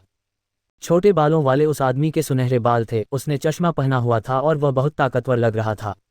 उसके पीछे स्कूल बैच पहने कुछ काले जादूगर प्रशिक्षु खड़े थे। वाह, तुम्हारा खून पर नियंत्रण तो लाजवाब है, छोटे बालों वाले आदमी ने तारीफ की। रिचर्ड ने अपनी जेब से एक जादूगर का लबादा निकाला और उसे पहन लिया। शून्य अकादमी या विनाश अकादमी। शून्य जादूगर अकादमी और विस्मृति जादूगर अकादमी डार्क विजार्ड कैंप की अन्य 2 अकादमियां हैं। इस विनिमय प्रतियोगिता में भाग लेने वाले छात्रों की संख्या ब्लैक टावर विजार्ड अकादमी के बराबर है, जो लगभग 1100 है। शून्य जादूगर अकादमी एंडरसन। छोटे बालों वाले आदमी ने जादूगर की तरह सलामी दी। ब्लैक टावर विजार्डिंग अकादमी रिचर्ड। रिचर्ड ने अभिवादन का उत्तर दिया। उसी समय एंडरसन के पीछे बैठे प्रशिक्षुओं में हलचल मच गई और एक जादूगर प्रशिक्षु उसके पास आया और फुसफुसाते हुए बोला, ओह, हमारे एनिहिलेशन अकादमी के दोस्त भी यहाँ हैं। एंडरसन मुस्कुराया और उसके पीछे बैठे प्रशिक्षुओं ने उसके लिए रास्ता बनाया। काले वस्त्र पहने एक कंकाल जादूगर, जिसकी आंखों में आत्मा की अग्नि जल रही थी, अंदर आया। उसके पीछे एनिहिलेशन अकादमी का प्रतीक चिन्ह पहने प्रशिक्षुओं का एक समूह आया। एनिहिलेशन अकादमी एल्डो। रिचर्ड ने अपनी भौहें उठाईं और जल्द ही तीनों कॉलेजों के सभी लोग आ गए। तीनों परिवार यहाँ हैं, तो चलिए बैठते हैं। श्वेत जादूगर ने हमारे लिए जो कैंपसाइट छोड़ी है वह इस्तेमाल करने में काफ़ी आरामदायक है। ये कहकर रिचर्ड ने दूर तंबू की ओर इशारा किया। तीनों अकादमियों के नेता बिना किसी अनुयायी के एक साथ अंदर दाखिल हुए। श्वेत जादूगरों के विपरीत सभी अश्वेत जादूगर तानाशाह होते हैं। ओह लेई और उसका समूह जिन कुर्सियों पर बैठा था वे अभी भी तंबू में थीं। वे तीनों बैठ गए और एक दूसरे को देखने लगे। लगता है तुम्हारी ब्लैक टावर विजार्डिंग अकादमी ने श्वेत जादूगर के साथ लड़ाई से बहुत कुछ हासिल किया है। एंडरसन ने सबसे पहले बातचीत शुरू की। वह शून्य अकादमी के प्रशिक्षुओं को रिचर्ड के मूल संसाधन बिंदु के पास ले आया। जमीन पर पड़े विभिन्न श्वेत जादूगरों की लाशों को देखकर एंडरसन का दिल कांप उठा। ब्लैक टावर विजार्डिंग अकादमी का ये प्रशिक्षु इतना शक्तिशाली कैसे हो सकता है कि इतने सारे श्वेत जादूगरों को मार सके? ये बुरा नहीं है, हमने लगभग 400 लोगों को मार डाला, रिचर्ड ने हल्के से कहा। एल्डो और एंडरसन ने एक दूसरे की आंखों में सदमा देखा। 400 से ज्यादा प्रशिक्षु? आपके हताहतों का क्या हुआ? एल्डो खुद को रोक नहीं पाया और पूछा। अच्छा, रिचर्ड मुस्कुराया, बहुत से लोग घायल हुए और लगभग 10 लोग मारे गए। एंडरसन और एल्डो तुरंत चौंक गए। विनिमय अनुपात लगभग 1 से 40 है। क्या ब्लैक टावर विजार्डिंग अकादमी के सभी प्रशिक्षु राक्षस हैं? 1 से 40, एंडरसन और एल्डो दोनों एक साथ चिल्लाए। संख्या इतनी ज्यादा थी कि उनके दिमाग थोड़ा चकरा गए। नहीं, एल्डो ने सबसे पहले प्रतिक्रिया दी, सफ़ेद जादूगर की ताकत में कुछ गड़बड़ है। रिचर्ड बिना कोई और स्पष्टीकरण दिए शांति से मुस्कुराया। सफ़ेद जादूगर इतना कमज़ोर कैसे हो सकता है? एंडरसन ने आखिरकार अनिश्चित स्वर में प्रतिक्रिया दी। सफ़ेद जादूगर अकादमी टीमों को प्रशिक्षित करने पर ध्यान केंद्रित करती है, जबकि काला जादूगर अकादमी व्यक्तिगत ताकत विकसित करने पर ध्यान केंद्रित करती है। तार्किक रूप से श्वेत जादूगरों का पलड़ा भारी होना चाहिए था, तो फिर वे इतने कमज़ोर क्यों हैं? रिचर्ड ने अपना सिर हिलाया। एंडरसन के विचार बिल्कुल उसके शुरुआती विचारों जैसे ही थे। किसने सोचा था कि श्वेत जादूगर इतना अक्षम होगा? हालांकि श्वेत जादूगर अपनी सेनाओं को प्रशिक्षित करने पर ध्यान केंद्रित करते हैं, उनका प्रशिक्षण बहुत ही सरल है और उन्होंने गंभीर युद्ध का अनुभव नहीं किया है, रिचर्ड ने समझाया। सरल शब्दों में कहें तो इन लोगों के समूह के पास सिद्धांत तो बहुत है, लेकिन युद्ध का अनुभव नहीं है। एक बार जब वे किसी आपात स्थिति का सामना करते हैं तो वे अपना संयम खो देते हैं। जब हमने उनका सामना किया तो हमें बस उनके हमले को थोड़ा सा बाधित करना था और वे भाग गए। इतना बुरा? एल्डो को यकीन नहीं हो रहा था। अगर गोरे जादूगर वाकई उतने ही बुरे हैं जितना रिचर्ड ने कहा था, तो फिर वे दूसरी दुनिया पर विजय पाने वाले जादूगरों की दुनिया के मुख्यधारा के जादूगर कैसे बन गए? मानो या न मानो, रिचर्ड ने बेपरवाही से कंधे उचका दिए। उसने दोनों आदमियों को ये खबर सिर्फ इसलिए बताई क्योंकि वे सब एक ही पक्ष में थे, एक ही लक्ष्य वाले सहयोगी। मैं सच कह रहा हूँ। लेन देन का अनुपात यही है।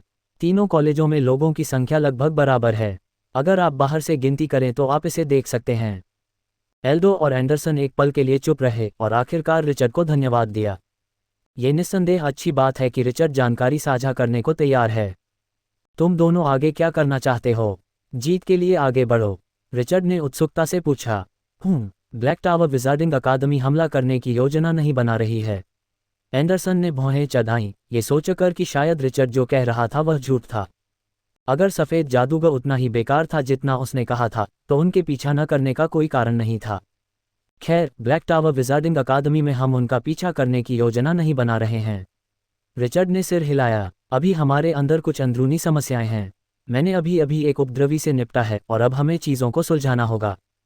एंडरसन ने उस दृश्य को याद किया जो उसने पहली बार आते समय देखा था। तो कोई सत्ता के लिए लड़ रहा है, एंडरसन ने मन ही मन सोचा। जब उसने उसे पहली बार देखा तो उसे लगा कि रिचर्ड एक शक्तिशाली सफ़ेद जादूगर से एकल युद्ध में लड़ रहा है। इस कारण के अलावा मेरे पास तुम दोनों के लिए एक और सलाह है, रिचर्ड ने शांति से कहा। हमसे भिड़ने वाले सफ़ेद जादूगरों की संख्या ठीक नहीं है। उनमें से कुछ लड़ने नहीं आए हैं। मुझे लगता है कि वे शायद संसाधन बिंदु पर बचाव की तैयारी कर रहे हैं। अगर तुम दोनों उनका पीछा करना चाहते हो तो बेहतर होगा कि जितनी जल्दी हो सके हमला कर दो। अगर हम उनके बचाव पक्ष के तैयार होने तक इंतजार करेंगे तो नुकसान बहुत ज़्यादा होगा। जब एल्डो और एंडरसन ने यह सुना तो वे तुरंत खड़े हो गए और अलविदा कहा। ऐसी स्थिति में ब्लैक टावर विजार्ड अकादमी, हमें आपको परेशान करने के लिए माफ़ करना। एल्डो खड़ा हुआ और बोला, चूंकि यह संसाधन बिंदु आपकी ब्लैक टावर विजार्ड अकादमी ने ले लिया है, इसलिए हम एनिहिलेशन विजार्ड अकादमी इसमें शामिल नहीं होंगे। लेकिन आपका मूल संसाधन बिंदु। एंडरसन ने भी इस समय रिचर्ड की ओर देखा। एक कॉलेज के लिए 2 संसाधन बिंदुओं पर कब्जा करना थोड़ा ज्यादा था। तीनों कंपनियों में से प्रत्येक के लिए 1/3 क्यों ना हो, रिचर्ड ने सहजता से कहा। हम सब एक ही पक्ष में हैं, इसलिए संसाधनों को साझा करना आम बात है। एंडरसन और एल्डो थोड़े हैरान हुए। उन्हें उम्मीद नहीं थी कि रिचर्ड इतनी आसानी से इस बात के लिए राजी हो जाएगा। लेकिन मेरी एक शर्त है। कौन सी शर्तें? एंडरसन ने पूछा। मैं आपके कीमिया के एक प्रशिक्षु को उधार लेना चाहता हूँ, रिचर्ड मुस्कुराया। मुझे लगता है कि श्वेत जादूगर द्वारा बनाया गया शिविर काफ़ी अच्छा है। मैं इसकी मरम्मत करने की योजना बना रहा हूँ। शिविर बनाएं? दोनों प्रशिक्षु नेता अचानक भ्रमित हो गए। कैंप की मरम्मत? क्या ब्लैक टावर विजार्ड अकादमी सोचती है कि हम हार जाएंगे?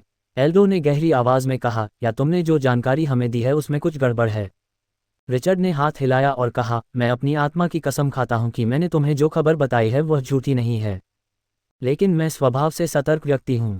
अगर तुम दोनों हार गए तो मेरे पास यहाँ एक किला है जिसकी रक्षा करना आसान है ना? ये कहने के बाद रिचर्ड ने मजाकिया अंदाज में आंख मारी। एंडरसन और एल्डो ने एक दूसरे की तरफ देखा। रिचर्ड के समझाने से उनके दिलों में जो शंकाएं थीं वे दूर नहीं हुईं बल्कि और भी बढ़ गईं। ये भी डार्क विजार्ड्स का नुकसान है। उन्हें दूसरों पर भरोसा करने में दिक्कत होती है। लेकिन अभी व्हाइट विजार्ड प्रशिक्षु की ताकत का निर्धारण दोनों अकादमियों को करना है और तीनों अकादमियों के बीच कोई हितों का टकराव नहीं है, इसलिए रिचर्ड को उनसे झूठ बोलने की कोई ज़रूरत नहीं है। इसलिए दोनों अकादमियों ने आखिरकार व्हाइट विज़ार्ड अप्रेंटिस को चुनने का फैसला किया।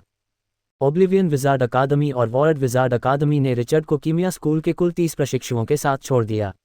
ये प्रशिक्षु ज़्यादा मजबूत नहीं थे और सिर्फ किस्मत के दम पर इस खूनी परीक्षा में पास हो पाए। और अब जब वे रिचर्ड के साथ यहाँ रह गए थे तो एक बार फिर साबित हुआ कि वे भाग्यशाली थे। कितने कंजूस, उन्होंने सिर्फ 30 प्रशिक्षुओं को ही छोड़ा। रिचर्ड ने अपने होंठ चटकाए और फिर इन 30 प्रशिक्षुओं को ब्लैक टावर विज़ार्डिंग अकादमी के प्रशिक्षुओं के साथ मिलकर सुरक्षात्मक उपाय बनाने की व्यवस्था की। हालांकि उसने एंडरसन और एल्डो को जो खबर बताई वह झूठी नहीं थी, लेकिन उसके मन में एक अनुमान था जो उसने उन्हें नहीं बताया था। एक व्हाइट विज़ार्ड प्रशिक्षु असामान्य रूप से तेजी से विकसित हो सकता है। यह अनुमान रिचर्ड के अंतर्ज्ञान से आया था। व्हाइट विज़ार्ड्स ने कुछ ही घंटों के अंतराल पर 2 लड़ाइयाँ लड़ीं और अपने हताहतों की संख्या कम कर दी। अगर वे कुछ और लड़ाइयाँ लड़ते तो हाथी दांत के टॉवर में ये प्रशिक्षु तेजी से बढ़ते। उस समय श्वेत जादूगरों की संख्यात्मक बढ़त का भरपूर उपयोग किया जाएगा। लेकिन ये सिर्फ रिचर्ड के अनुमान हैं। सामान्य परिस्थितियों में ओब्लिवियन विज़ार्ड अकादमी और वॉर्ड विज़ार्ड अकादमी डार्क विज़ार्ड कैंप की युद्ध शक्ति के 2/3 के बराबर हैं, इसलिए किसी ऐसे संसाधन बिंदु पर कब्जा करना आसान होना चाहिए जो अभी अभी पराजित हुआ हो। अगर श्वेत जादूगर कैंप ने सहायता भी प्रदान की तो भी वे पीछे हट सकते थे। सबसे बुरी स्थिति यह है कि डार्क विज़ार्ड हार कर लौटें, लेकिन ऐसा होने की संभावना बहुत कम है। श्वेत जादूगर द्वारा छोड़े गए निशानों का अनुसरण करते हुए रिचर्ड ने कई कीमिया प्रशिक्षुओं के साथ कैंप के निर्माण पर चर्चा की। सबसे पहले शहर की दीवार है। श्वेत जादूगर द्वारा बनाई गई शहर की दीवार की नींव अभी भी कैंप में पाई जा सकती है। नींव को देखते हुए इस शहर की दीवार की मोटाई बेहद आश्चर्यजनक है, लेकिन ऊंचाई बहुत ज़्यादा नहीं है। रिचर्ड ने अनुमान लगाया कि इस दीवार का मुख्य कार्य जादूगर प्रशिक्षुओं की दृष्टि में सुधार करना और शत्रु प्रशिक्षुओं की कुछ जादुई शक्ति को समाप्त करना होना चाहिए। आखिरकार हवा में उड़ते रहने के लिए जादुई शक्ति की आवश्यकता होती है। दूसरा, शहर की दीवार के बाहर जाल है। रिचर्ड के विचार के अनुसार जादुई घेरे को मैन्युअल रूप से सक्रिय किया जाना चाहिए और शिविर से एक निश्चित दूरी पर स्थापित किया जाना चाहिए। शिविर के पास कुछ चेतावनी जादुई घेरे स्थापित करना पर्याप्त होगा। नेक्रोमेंसर की पाथफाइंडर कठपुतलियां उन ट्रिगर करने वाली कठपुतलियों को आसानी से खत्म कर देंगी और रिचर्ड भी डार्क विज़ार्ड की हार के लिए तैयार है। अगर आप एक ट्रिगर जाल बनाकर अपने ही लोगों को फंसा लें तो यह एक मजाक होगा। दूसरा, जादूगर उड़ सकते हैं। खासकर रिचर्ड और उसके आदमियों द्वारा शहर की दीवार बनाने के बाद सफ़ेद जादूगर निश्चित रूप से ज़मीन पर हमला नहीं करेंगे। ऐसे जादुई घेरे होते हैं जो उड़ने का पता लगा सकते हैं, लेकिन ये ऐसी चीज़ें हैं जिनका इस्तेमाल सिर्फ जादूगर ही कर सकते हैं। उनके जैसे प्रशिक्षुओं को ज़मीन पर जादुई घेरे बना लेने चाहिए। इन 2 बातों की पुष्टि के बाद बाकी बातें बस छोटी छोटी बातें थीं।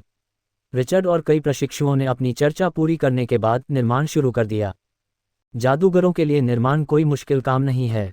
आम लोगों के लिए शहर की दीवार बनाने के लिए बड़ी मात्रा में ईंटों, पत्थरों, मिट्टी, चूने और अन्य सामग्रियों की आवश्यकता होती है, लेकिन जादूगरों के लिए एक मिट्टी की दीवार मंत्र और जादू के सुदृढ़ीकरण से यह काम हो सकता है, और इसका प्रभाव मनुष्यों द्वारा बनाई गई शहर की दीवार से बेहतर होता है। योजना के अनुसार प्रशिक्षुओं ने संसाधन बिंदु के 200 मीटर के दायरे में सभी वनस्पतियों को साफ कर दिया और मिट्टी से पत्थर और चट्टान से मिट्टी का इस्तेमाल करके ज़मीन को समतल और कठोर बना दिया। फिर मिट्टी की दीवार बनाने की तकनीक का इस्तेमाल करके उन्होंने किनारे के चारों ओर एक कच्ची दीवार बना दी। प्रशिक्षुओं ने साफ किए गए पेड़ों का इस्तेमाल लकड़ी के घर बनाने के लिए किया। यह युद्ध कुछ समय तक चलने वाला था, इसलिए आश्रय स्वाभाविक रूप से आवश्यक था। निर्माण काल के दौरान अग्निदानव ने भी युद्ध समाप्त कर दिया। अग्नि पक्षी को अग्निदानव ने गर्दन से पकड़ लिया और उसके शरीर में छिपे तात्विक कोर को बाहर निकाल लिया। तात्विक कोर तात्विक जीवों के लिए बहुत सहायक होते हैं, उनकी वृद्धि को तेज करते हैं। ज्वाला पक्षी के मूल को निगलने के बाद ज्वाला दानव की शक्ति अचानक बढ़ गई, लगभग एक परम प्रशिक्षु के स्तर तक पहुंच गई। दीवार पूरी होने के बाद कीमिया स्कूल के प्रशिक्षुओं ने उसे मंत्रमुग्ध और मजबूत करना शुरू कर दिया ताकि वह श्वेत जादूगर प्रशिक्षुओं के तात्विक जादू से प्रभावित न हो। फिर जाल बिछाने की बारी आती है। संसाधन बिंदु के केंद्र से 3 किलोमीटर बाहर कीमिया स्कूल के प्रशिक्षुओं ने जादू का घेरा बनाना शुरू कर दिया। अंधेरे जादूगरों के रूप में ये प्रशिक्षु जाल बिछाने में काफ़ी अनुभवी थे। उन्होंने जंगल में विभिन्न कपटी और छिपे हुए जादू के घेरे घनी तरह से व्यवस्थित कर रखे थे, और जब तक वे उन्हें सक्रिय करते वे निश्चित रूप से श्वेत जादूगरों को फंसा लेते और उन्हें स्वर्ग में होने का एहसास दिलाते। प्रशिक्षुओं को तैनात करने की प्रक्रिया में रिचर्ड को युद्ध की गहरी समझ प्राप्त हुई। उसे अंधकार जादूगरों की सीमाओं का भी एहसास हुआ। अंधेरे जादूगर अपनी शक्ति बढ़ाने पर बहुत अधिक केंद्रित था और इसलिए उसे कुछ सहायक मंत्रों के बारे में कुछ भी पता नहीं था। शहर की दीवार बनाते समय उसे 300 से ज़्यादा प्रशिक्षुओं में से सिर्फ 30 से ज़्यादा ऐसे प्रशिक्षु मिले जो पृथ्वी की दीवार का जादू जानते थे। ये पृथ्वी की दीवार की एक ज़्यादा उपयोगी तकनीक है। जब रिचर्ड ने शहर में पीने के पानी की आपूर्ति के लिए एक जलाशय बनाने की योजना बनाई तो पूरे शिविर में ऐसा कोई नहीं था जो पानी को शुद्ध करने का मंत्र दे सके। अगर रिचर्ड आइस कोन, ब्लिजार्ड और आइस मिस्ट जैसे कुछ मारक मंत्र ढूंढना चाहता तो प्रशिक्षुओं का ये समूह निश्चित रूप से बहुत सारे मंत्र ढूंढ सकता था, लेकिन उनमें से कोई भी किंगशुई जैसे मंत्र नहीं बना सकता था जो लोगों को मारने के लिए बहुत उपयोगी न हो। इससे रिचर्ड की कुछ योजनाएं भी विफल हो गईं। पीने के पानी की समस्या के लिए वे केवल जंगल की नदियों पर ही निर्भर रह सकते थे। लेकिन इससे रिचर्ड ने काले जादूगरों की कमियों और सफ़ेद जादूगरों के कुछ फ़ायदों का अंदाज़ा लगाया। सफ़ेद जादूगर एक नियमित व्यवस्था में लड़ते हैं, जिसका मतलब है कि उन्हें कुछ क्षेत्रों में विशेष प्रशिक्षण दिया जाएगा। उदाहरण के लिए, किलेबंदी निर्माण के लिए उनके पास उस क्षेत्र में विशेषज्ञता रखने वाले जादूगरों का एक समूह होना चाहिए, और युद्ध के लिए उनके पास उस क्षेत्र में विशेषज्ञता रखने वाले जादूगर होंगे। ऐसा करने का फ़ायदा यह है कि विशिष्ट प्रशिक्षण बहुत सुविधाजनक होता है। जादूगर अकादमी द्वारा जांच के बाद कुछ क्षेत्रों में प्रतिभाशाली प्रशिक्षुओं को कुछ क्षेत्रों में नियुक्त किया जाएगा, जिससे उनके लिए अपनी प्रतिभा को निखारना आसान हो जाएगा। दूसरी बात, हालांकि इस तरह से प्रशिक्षित जादूगर शुरुआती दौर में पक्षपाती होंगे, लेकिन वे इन पहलुओं में डार्क जादूगरों से बेहतर होंगे। डार्क जादूगर इसे बनाने की पूरी कोशिश भी करें तो भी उनकी तुलना उन श्वेत जादूगरों से नहीं की जा सकती जो किलेबंदी के निर्माण का अध्ययन करते हैं। अगर हम इस निष्कर्ष पर चलें तो शून्य और विनाश महाविद्यालय कुछ खतरे में हैं। रिचर्ड ने दोनों अकादमियों के जाने की दिशा में देखते हुए धीरे से कहा। ब्लैक टावर जादूगर अकादमी के विपरीत शून्य और विस्मृति अकादमियां श्वेत जादूगरों पर हमला करने वाली हैं, और यह एक सफ़ेद जादूगर है जिसके पास किलेबंदी है। सफ़ेद जादूगर चाहे कितना भी अक्षम क्यों ना हो, किलेबंदी की मदद से वह प्रतिरोध करने के लिए निश्चित रूप से कड़ी मेहनत करेगा। ये निश्चित रूप से काले जादूगरों के लिए अच्छी बात नहीं है। किलेबंदी सफ़ेद जादूगर प्रशिक्षुओं के बीच हताहतों की संख्या को प्रभावी ढंग से कम कर सकती है, और युद्ध उन्हें संयमित करेगा, उन्हें परिपक्व बनाएगा और इस प्रक्रिया में विभिन्न प्रकार के समन्वय को भी निखारेगा। यदि दोनों अकादमियां इसे सफलतापूर्वक समाप्त करने में विफल रहती हैं तो यह सफ़ेद जादूगर को प्रशिक्षण प्रदान करने के बराबर होगा। नहीं, मुझे जाकर देखना होगा। अगर सफ़ेद जादूगर वाकई वैसा ही है जैसा मैं सोच रहा हूं, तो मुझे अपनी रणनीति बदलनी होगी। रिचर्ड ने भौहें चढ़ाईं और अपनी नज़र वूनी पर घुमाए, आसमान से लड़ाई देखने के लिए तैयार। सर, 1 किलोमीटर आगे सफ़ेद जादूगर का संसाधन केंद्र है, एक तो ही काले जादूगर ने बताया। सफ़ेद जादूगर ने शहर की दीवार पहले ही बना ली है और लगता है अब जादुई घेरे के जाल बिछा रहा है। ठीक है, आगे बढ़ना बंद करो, एंडरसन ने आदेश दिया। रिचर्ड की जानकारी को लेकर एंडरसन थोड़ा संशय में था। एक काला जादूगर होने के नाते उसे अजनबियों से आने वाली खबरों पर हमेशा शक रहता था, लेकिन संसाधन केंद्र के आसपास बिखरी लाशें झूठ नहीं बोल सकती, और न ही ब्लैक टावर विजार्ड अकादमी के प्रशिक्षुओं की संख्या। अगर सफ़ेद जादूगर उतना कमज़ोर न होता जितना रिचर्ड ने कहा था तो यह नतीजा ज़रूर नहीं होता। लेकिन एंडरसन के दिल में कुछ ठीक नहीं था। उसकी तरह विनाश अकादमी के एल्डो के मन में भी यही भावना थी। कुछ गड़बड़ है, हमें बाद में हमला करते समय पीछे हटने के लिए तैयार रहना होगा। एल्डो ने दूर से श्वेत जादूगर के संसाधन बिंदु को देखते हुए मन ही मन बुदबुदाया। ये कहने के बाद उसने कीमिया स्कूल के कई जादूगर प्रशिक्षुओं को बुलाया। तुम लोग कुछ उत्तेजक जादू के घेरे तैयार करो। जी, बॉस। जैसे ही दोनों पक्ष उस स्थान पर पहुंचे, एंडरसन और एल्डो ने लड़ाई शुरू होने के समय और आक्रामक व रक्षात्मक रेखाओं पर सहमति बनाने के लिए एक दूसरे के पास लोगों को भेजा। एंडरसन के नेतृत्व वाली शून्य अकादमी ने उत्तर से हमला किया और एल्डो के नेतृत्व वाली विनाश अकादमी ने दक्षिण से हमला किया। इन दोनों दिशाओं में जादू के घेरे के जाल अभी पूरे नहीं हुए हैं और कई प्रशिक्षु अभी भी उन्हें स्थापित कर रहे हैं। अगर हम अभी उस पर हमला करते हैं तो हम उसे चौंका सकते हैं। अपने हाथ में जेब घड़ी को देखते हुए एंडरसन ने अपनी तलवार निकाली, उसे जमीन में गाड़ दिया और फिर दोनों हाथ जोड़कर प्रार्थना की। हे प्रभु, आज मैं अपनी विजय आपको अर्पित करता हूँ, आप मुझ पर अपनी कृपा बनाए रखें। प्रार्थना के बाद एंडरसन एक अलग ही व्यक्ति लग रहे थे। वह एक कट्टरपंथी जैसे हो गए, उनकी आंखों में केवल कट्टरता और धर्मपरायणता थी। शून्य अकादमी, मेरे पीछे आओ, आज मैं अपनी विजय अपने प्रभु को समर्पित करूंगा। उसी समय विनाश अकादमी का एल्डो भी हमला करने लगा। मरे हुए लोगों के स्कूल का एक प्रशिक्षु होने के नाते एल्डो मरे हुए लोगों को बुलाने में सबसे कुशल है। अपनी जादुई जेब में वह हमेशा पहले स्तर के 3 जीवों के कंकाल रखता था। उसने ये लाशें जादूगरों के वाणिज्य मंडल से बहुत बड़ी कीमत पर खरीदी थीं। एक बार पुनर्जीवित होने पर उनकी शक्ति निश्चित रूप से एक उच्च स्तरीय प्रशिक्षु के बराबर हो जाती और एक चरम प्रशिक्षु के साथ भी सावधानी से व्यवहार करने की आवश्यकता होती। और इस युद्ध के लिए एल्डो ने तीनों लाशों को पुनर्जीवित कर दिया। जैसे ही लाशों की आंखों के गड्ढों में गहरे नीले रंग की आत्मा की ज्वालाएं प्रज्वलित हुईं, वे तीनों लाशें, जो अपने पिछले जन्मों में प्रथम स्तरीय प्राणी थीं, पुनर्जीवित हो गईं और मानव लोक में लौट आईं। महाराज, तीनों कंकालों ने एल्डो की ओर थोड़ा सा झुककर प्रणाम किया। एल्डो ने संतुष्टि से सिर हिलाया और फिर तीनों कंकालों को दल के सामने आने का आदेश दिया। इस समय श्वेत जादूगर अभी भी इन सब से अनजान थे और अभी भी सुरक्षित रूप से जादुई चक्र जाल बिछा रहे थे, जब तक युद्ध शुरू नहीं हो गया। महाराज, मेरे महाराज, विजेता, एक श्वेत जादूगर ने ओलेई को पाया जो कमरे में रणनीति का अध्ययन कर रहा था। क्या हो रहा है? तुम इतने घबराए हुए क्यों हो? क्या ऐसा हो सकता है कि कोई काला जादूगर अंदर घुस आया हो? ओले ने भौहें चढ़ाकर पूछा। रिपोर्ट करने आए सफ़ेद जादूगर ने सिर हिलाया और जोर से चिल्लाया, सर, हमला काला जादूगर कर रहा है। क्या? ओलेई तुरंत उठ खड़ा हुआ, रिपोर्ट कर रहे सफ़ेद जादूगर को धक्का देकर घर से बाहर चला गया। जादू की बौछार की आवाज़ लगातार सुनाई दे रही थी और संसाधन केंद्र में सफ़ेद जादूगर एक बार फिर अफरा तफरी में डूब गए। धिक्कार है, बस करो। ओलेई आसमान में उड़ गया और उस प्रशिक्षु पर चिल्लाया जो ज़मीन पर बिना सिर वाली मक्खी की तरह पड़ा था।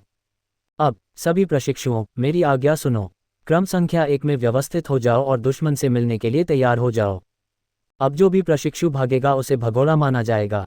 सेनापति होने के नाते मुझे उसे फांसी देने का अधिकार है। ओले के आदेश ने कई प्रशिक्षुओं को रोक दिया। ये जादूगर प्रशिक्षु कुलीनों द्वारा अस्थायी रूप से भर्ती किए गए बूढ़े किसान नहीं थे। उन्हें अकादमी में युद्ध क्षेत्र का प्रशिक्षण मिला था। अब उनके पास बस अनुभव की कमी है। लेकिन कई प्रशिक्षु पूरी तरह से घबरा गए थे। हालांकि ओलेई ने आदेश दिया था, फिर भी वे घबराहट में पीछे की ओर भाग गए। आकाश में ओलेई के बढ़ते गंभीर भाव पर ध्यान नहीं दिया। अभी भी भाग रहे हो? ओले गुस्से से चिल्लाया, फिर अपनी जादुई जेब से एक छड़ी निकाली और भागते हुए प्रशिक्षु की ओर लहराए। धमाका! छड़ी की नोक से एक हल्की बैंगनी बिजली निकली और सीधे प्रशिक्षु पर गिरी। इससे पहले कि प्रशिक्षु जादुई अवरोध खोल पाता, बिजली ने उसे कोयले में बदल दिया। अगर तुम फिर से भागे तो यही तुम्हारा हश्र होगा, ओलेई चिल्लाया।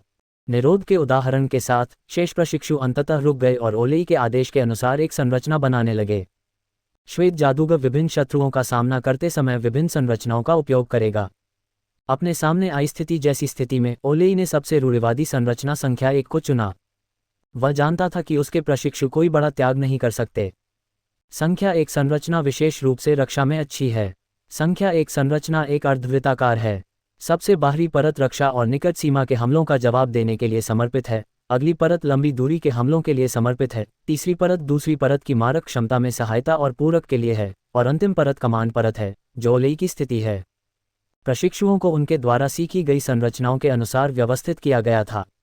उन्हें अकादमी में पेशेवर प्रशिक्षण प्राप्त हुआ था और उन्हें इस बारे में कोई संदेह नहीं था कि उन्हें कहाँ होना चाहिए। लेकिन दुर्भाग्य से ज़्यादातर प्रशिक्षु इस समय ओली के पक्ष में नहीं हैं, इसलिए उसकी संरचना बहुत अजीब है। सबसे बाहरी परत, जिसमें सबसे ज़्यादा लोग होने चाहिए थे, अब सबसे कम लोग हैं।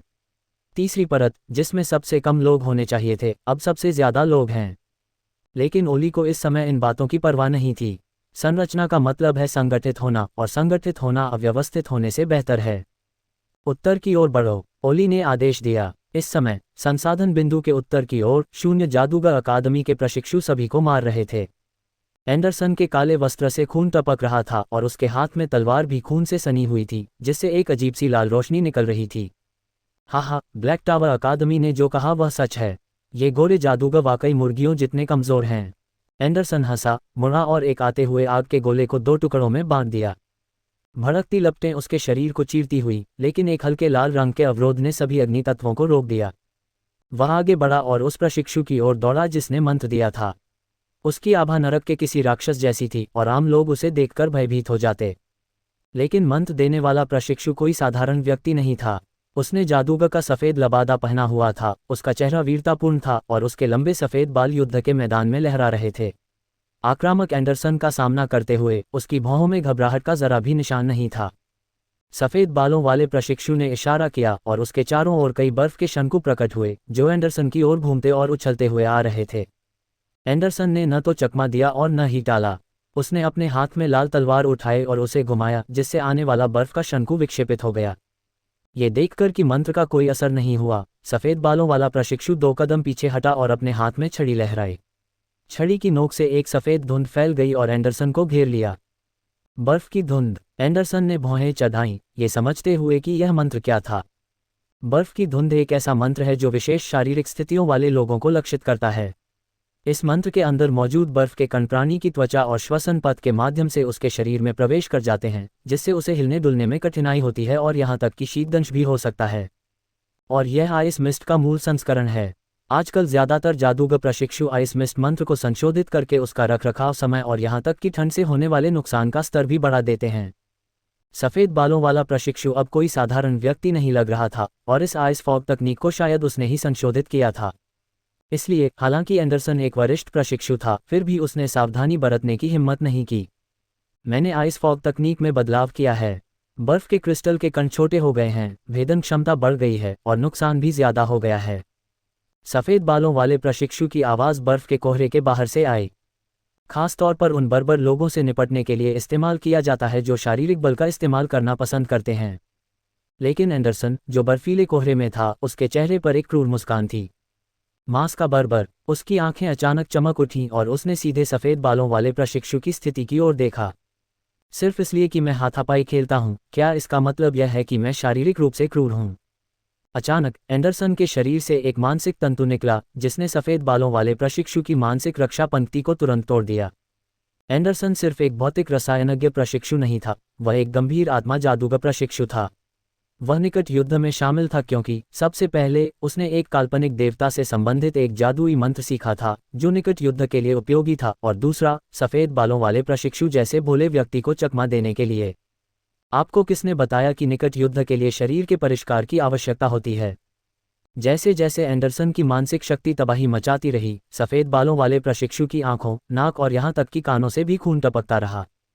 इस समय उसके सिर के अंदर का हिस्सा अस्त व्यस्त हो गया था और उसका मस्तिष्क, खून से सना हुआ, उसके सातों छिद्रों से लगातार बह रहा था।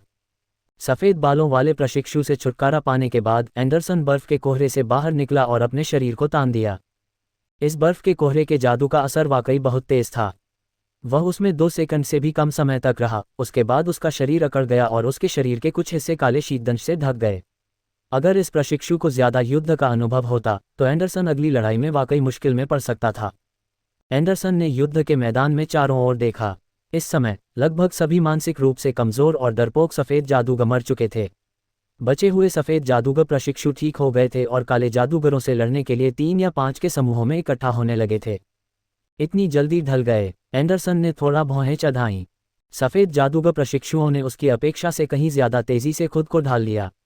हालांकि शून्य अकादमी के हमले ने उनकी सुरक्षा को तहस नहस कर दिया, लेकिन कमान की कमी के कारण ये काले जादूगर प्रशिक्षु पहले से ही उन्हें घेरने और दबाने के लिए बेहतर ताकतों को केंद्रित करने की रणनीति पूरी नहीं कर पाए। काले जादूगरों के प्रशिक्षुओं ने शानदार सफलताएं हासिल की, लेकिन वे इस बात का सामना नहीं कर सके कि गोरे जादूगरों की संख्या उनसे ज़्यादा थी। नहीं, हमें इन गोरे जादूगर प्रशिक्षुओं को जल्द से जल्द हराना होगा। एंडरसन ने अपना फैसला कर लिया, लेकिन इससे पहले कि वह कुछ कर पाता, मंत्रों की बौछार उस पर पड़ गई। 10 बजे की दिशा, दूरी 350, 10 आग के गोले तैयार। ओली की आवाज़ युद्ध क्षेत्र में गूंज उठी। अर्धवृत्ताकार संरचना में व्यवस्थित गोरे जादूगर प्रशिक्षुओं का एक समूह धीरे धीरे युद्ध क्षेत्र की ओर बढ़ रहा था। इसके अलावा जैसे जैसे वे आगे बढ़ते गए, संरचना और बड़ी होती गई। गोरे जादूगरों की सेना। एंडरसन ने मंत्र को टाल दिया और मंत्र की दिशा में कुछ डर के साथ देखा। दर्जनों जादूगर प्रशिक्षु मंत्र बना रहे थे और उनके सामने कई जादूगर एंडरसन को घूर रहे थे। जब तक एंडरसन पलटवार करता, वे तुरंत एक जादुई ढाल बना लेते और अपनी रक्षा का काम पूरा कर लेते। डालो। ओले के आदेश पर 10 आग के गोले एंडरसन की ओर उड़े। एंडरसन इतना डर गया कि उसने जल्दी से चकमा दे दिया। हालांकि ये आग के गोले अलग अलग बहुत शक्तिशाली नहीं हैं, फिर भी एक बार गिने जाने पर ये एंडरसन जैसे वरिष्ठ प्रशिक्षुओं के लिए घातक हो सकते हैं। शून्य अकादमी, इकट्ठा हो जाओ। एंडरसन अचानक युद्ध के मैदान में चिल्लाया। इस क्षण उसे आखिरकार सफ़ेद जादूगर की भयावहता का एहसास हुआ। उसके जैसे शीर्ष प्रशिक्षुओं को छोड़कर वहां मौजूद बहुत कम प्रशिक्षु इस तरह के जादू के प्रहार का सामना कर सकते थे। हुम्फ, भागना चाहते हो? ओह लेई ने ठंडी सांस ली और फिर आदेश देना शुरू कर दिया। 12 बजे, दूरी 370, बाईं ओर से 3 बिजली गिरेगी। 2 बजे दिशा, दूरी 250, दाईं ओर 4 आग के गोले गिरेंगे। 1 बजे, दूरी 460, मध्यम 4 बिजली गिरेगी। ओले के आदेशों का पालन करते हुए युद्ध के मैदान में जादू मौत के वारंट की तरह काले जादूगरों की जान लेते रहे। इन काले जादूगर प्रशिक्षुओं में एंडरसन जैसी क्षमता नहीं थी। कई जादू के हमलों का सामना करते समय उनके जादुई अवरोध तुरंत टूट जाते थे और जादू की धार उन्हें तुरंत जलाकर राख कर देती थी या बिजली के झटके से कोयला बना देती थी। कुछ प्रशिक्षुओं ने जवाबी हमला करने की कोशिश की, लेकिन जैसे ही उनके मंत्र प्रकट हुए, वे सफ़ेद जादूगरों की टुकड़ी के सामने जादुई ढाल से अवरुद्ध हो गए और उनके पीछे जादू करने वाले प्रशिक्षुओं के लिए कोई खतरा नहीं रहे। अब काले जादूगरों के वध की बारी थी। धिक्कार है, पीछे हटने के लिए तैयार हो जाओ। एंडरसन ने चेहरे पर एक भद्दी नज़र के साथ चिल्लाया, फिर अपने हाथ में तलवार सफ़ेद जादूगरों की सेना की ओर फेंक दी। रक्तलाल तलवार हवा में चीरती हुई एक तेज सीटी की आवाज़ लेकर आए। सेना के सामने खड़े सफ़ेद जादूगर प्रशिक्षुओं ने अपना बचाव किया, लेकिन तलवार जादुई ढाल को छूने से पहले ही फट गई और खून के धुंध में बदल गई, जिसने सफ़ेद जादूगर प्रशिक्षुओं के एक समूह को घेर लिया। रक्त के धुंध के संपर्क में आते ही सफ़ेद जादूगर प्रशिक्षु की आंखें तुरंत लाल हो गईं और वह दोस्त और दुश्मन में भेद किए बिना हमला करने लगा। पागल खून की धुंध उन्हें कुछ देर तक रोके रख सकती है। एंडरसन ने पीछे मुड़कर सफ़ेद जादूगरों की सेना की ओर देखा और फिर जंगल में गायब हो गया। संसाधन बिंदु के दक्षिण की ओर विनाश अकादमी को भी मुसीबत का सामना करना पड़ा। दहाड़, आंखों में आत्मिक अग्नि जलती हुई कंकाल ने एक मंत्र द्वारा टुकड़े टुकड़े होने से पहले एक खामोश चीख निकाली। संसाधन बिंदु के दक्षिण की ओर वह जगह है जहां ज्यादातर वरिष्ठ प्रशिक्षु रहते हैं। जब युद्ध शुरू हुआ तो जनरल स्टाफ ने तुरंत युद्ध योजना लागू की, लेकिन परिणाम कुछ हद तक असंतोषजनक रहे। अंतिम निर्णय न होने के कारण पूरे संसाधन बिंदु के दक्षिणी भाग में कमान प्रणाली एक मानसिक रूप से बीमार, बहुव्यक्तित्व विकार मल्टीपल पर्सनैलिटी डिसऑर्डर रोगी की तरह थी, जो प्रशिक्षु को इधर उधर जाने का आदेश दे रही थी। क्योंकि उन्होंने युद्धकालीन कानूनों भगोड़े को फांसी देने के कानून का तुरंत इस्तेमाल नहीं किया। परिणामस्वरूप, हालांकि संसाधन बिंदु के दक्षिण की ओर उत्तर की तुलना में अधिक प्रशिक्षु हैं, फिर भी काले जादूगरों का विरोध करने वालों की संख्या उत्तर की तुलना में कम है। फिर भी उन्नत युद्ध शक्ति और रसायन विज्ञान की मशीनों की सहायता से संसाधन बिंदु के दक्षिण की ओर की रक्षा बड़ी मुश्किल से की जा सकी। मैकेनिक उपनाम से प्रसिद्ध बार्टोज रसायन विज्ञान विद्यालय का एक वरिष्ठ रसायन विज्ञान प्रशिक्षु है, जिसने रसायन विज्ञान यांत्रिकी में विशेषज्ञता हासिल की है। इस युद्ध में बार्टोज ही एकमात्र ऐसा व्यक्ति था जो आर्थिक रूप से रिचर्ड की बराबरी कर सकता था। सीक्रेट कीपर विजार्ड अकादमी में बार्टोज ने रसायन विज्ञान की मशीनों की मदद से विजार्ड चैम्बर ऑफ कॉमर्स का व्यवसाय भी अपने हाथ में ले लिया, जिससे विजार्ड चैम्बर ऑफ कॉमर्स को रसायन विज्ञान के उपकरणों की निरंतर आपूर्ति होती रही। इससे बार्टोज को बहुत पैसा मिला। इस युद्ध के लिए बार्टोज ने रिचर्ड जैसा ही निर्णय लिया, बड़ी मात्रा में रसायन विज्ञान सामग्री के बदले। इसके अलावा बार्टोज कुछ ऐसी चीज़ें भी लाया जो रिचर्ड के पास नहीं थीं। शहर की दीवार पर जादुई पत्थर से चलने वाली कीमियाई जादुई पत्थर की तोप से एक चमकदार सफ़ेद रोशनी निकल रही थी। जादुई पत्थर से चलने वाली यह कीमियाई जादुई पत्थर की तोप प्रति मिनट 150 ऊर्जा स्तर तक के 2 बम गिरा सकती है। अगर यह हमला युद्ध के मैदान में किया जाए तो कुछ वरिष्ठ प्रशिक्षुओं को छोड़कर इसे छूने वाला कोई भी व्यक्ति मर जाएगा। इस जादुई पत्थर की तोप के निवारक प्रभाव के कारण ही कई जादूगर लड़ाई में डरपोक होते हैं और हमेशा अपना कुछ ध्यान कीमियाई जादुई पत्थर की तोप पर केंद्रित करते हैं। क्या इसे एकीकृत किया गया है? बार्टोज, जो जादुई तोप की रखवाली कर रहा था और उसे ठंडा करने के लिए लगातार मंत्रों का प्रयोग कर रहा था, ने बेचैनी से पूछा। सर, यह अभी भी काम नहीं करेगा। सूचना देने वाले सफ़ेद जादूगर ने अपना सिर हिलाया। वे 3 कंकाल बहुत शक्तिशाली हैं। जैसे ही हमारी संरचना बनेगी, वे आकर उसे तहस नहस कर देंगे। हमारे मंत्रों का उन पर बहुत कम असर होता है। अब कोई भी प्रशिक्षु संरचना बनाने को तैयार नहीं है। नहीं चाहते, बार्टोज ने शाप दिया। क्या वे मरना चाहते हैं? व्यक्तिगत युद्ध क्षमता के मामले में क्या वे तीनों किसी काले जादूगर के प्रशिक्षु की बराबरी कर सकते हैं? अगर हम सेना नहीं बनाते तो हम धीरे धीरे आत्महत्या कर लेंगे। इसके बाद बार्टोज ने जादुई पत्थर की तोप में कुछ जादुई पत्थर भर दिए और घातक सफ़ेद रोशनी फिर से चमक उठी, जिससे कई काले जादूगर प्रशिक्षु डरकर जल्दी से भाग गए। बाकी स्टाफ अधिकारियों को जल्द से जल्द अपनी सैन्य संरचनाएं संगठित करने दो। चाहे वे कितनी भी छोटी क्यों न हो, उन्हें एक सैन्य संरचना बनानी ही होगी। बार्टोज ने थोड़ी थकान के साथ आदेश दिया। इस समय वह सचमुच चाहता था कि उसका पुराना प्रतिद्वंद्वी ओलेई यहाँ होता। ओलेई की क्षमता और साहस के साथ वह निश्चित रूप से अपने प्रशिक्षुओं को एकजुट करके जवाबी हमला कर पाएगा। लेकिन अब कुछ भी कहने में बहुत देर हो चुकी है। जिस संसाधन केंद्र पर ओलेई स्थित है, उसके उत्तर की ओर जादूगर प्रशिक्षु कम हैं, लेकिन वे एक डार्क विजार्ड अकादमी के प्रभाव का भी सामना कर रहे हैं। उसके लिए अपने प्रशिक्षुओं को डटे रहने के लिए नेतृत्व करना ही काफ़ी है।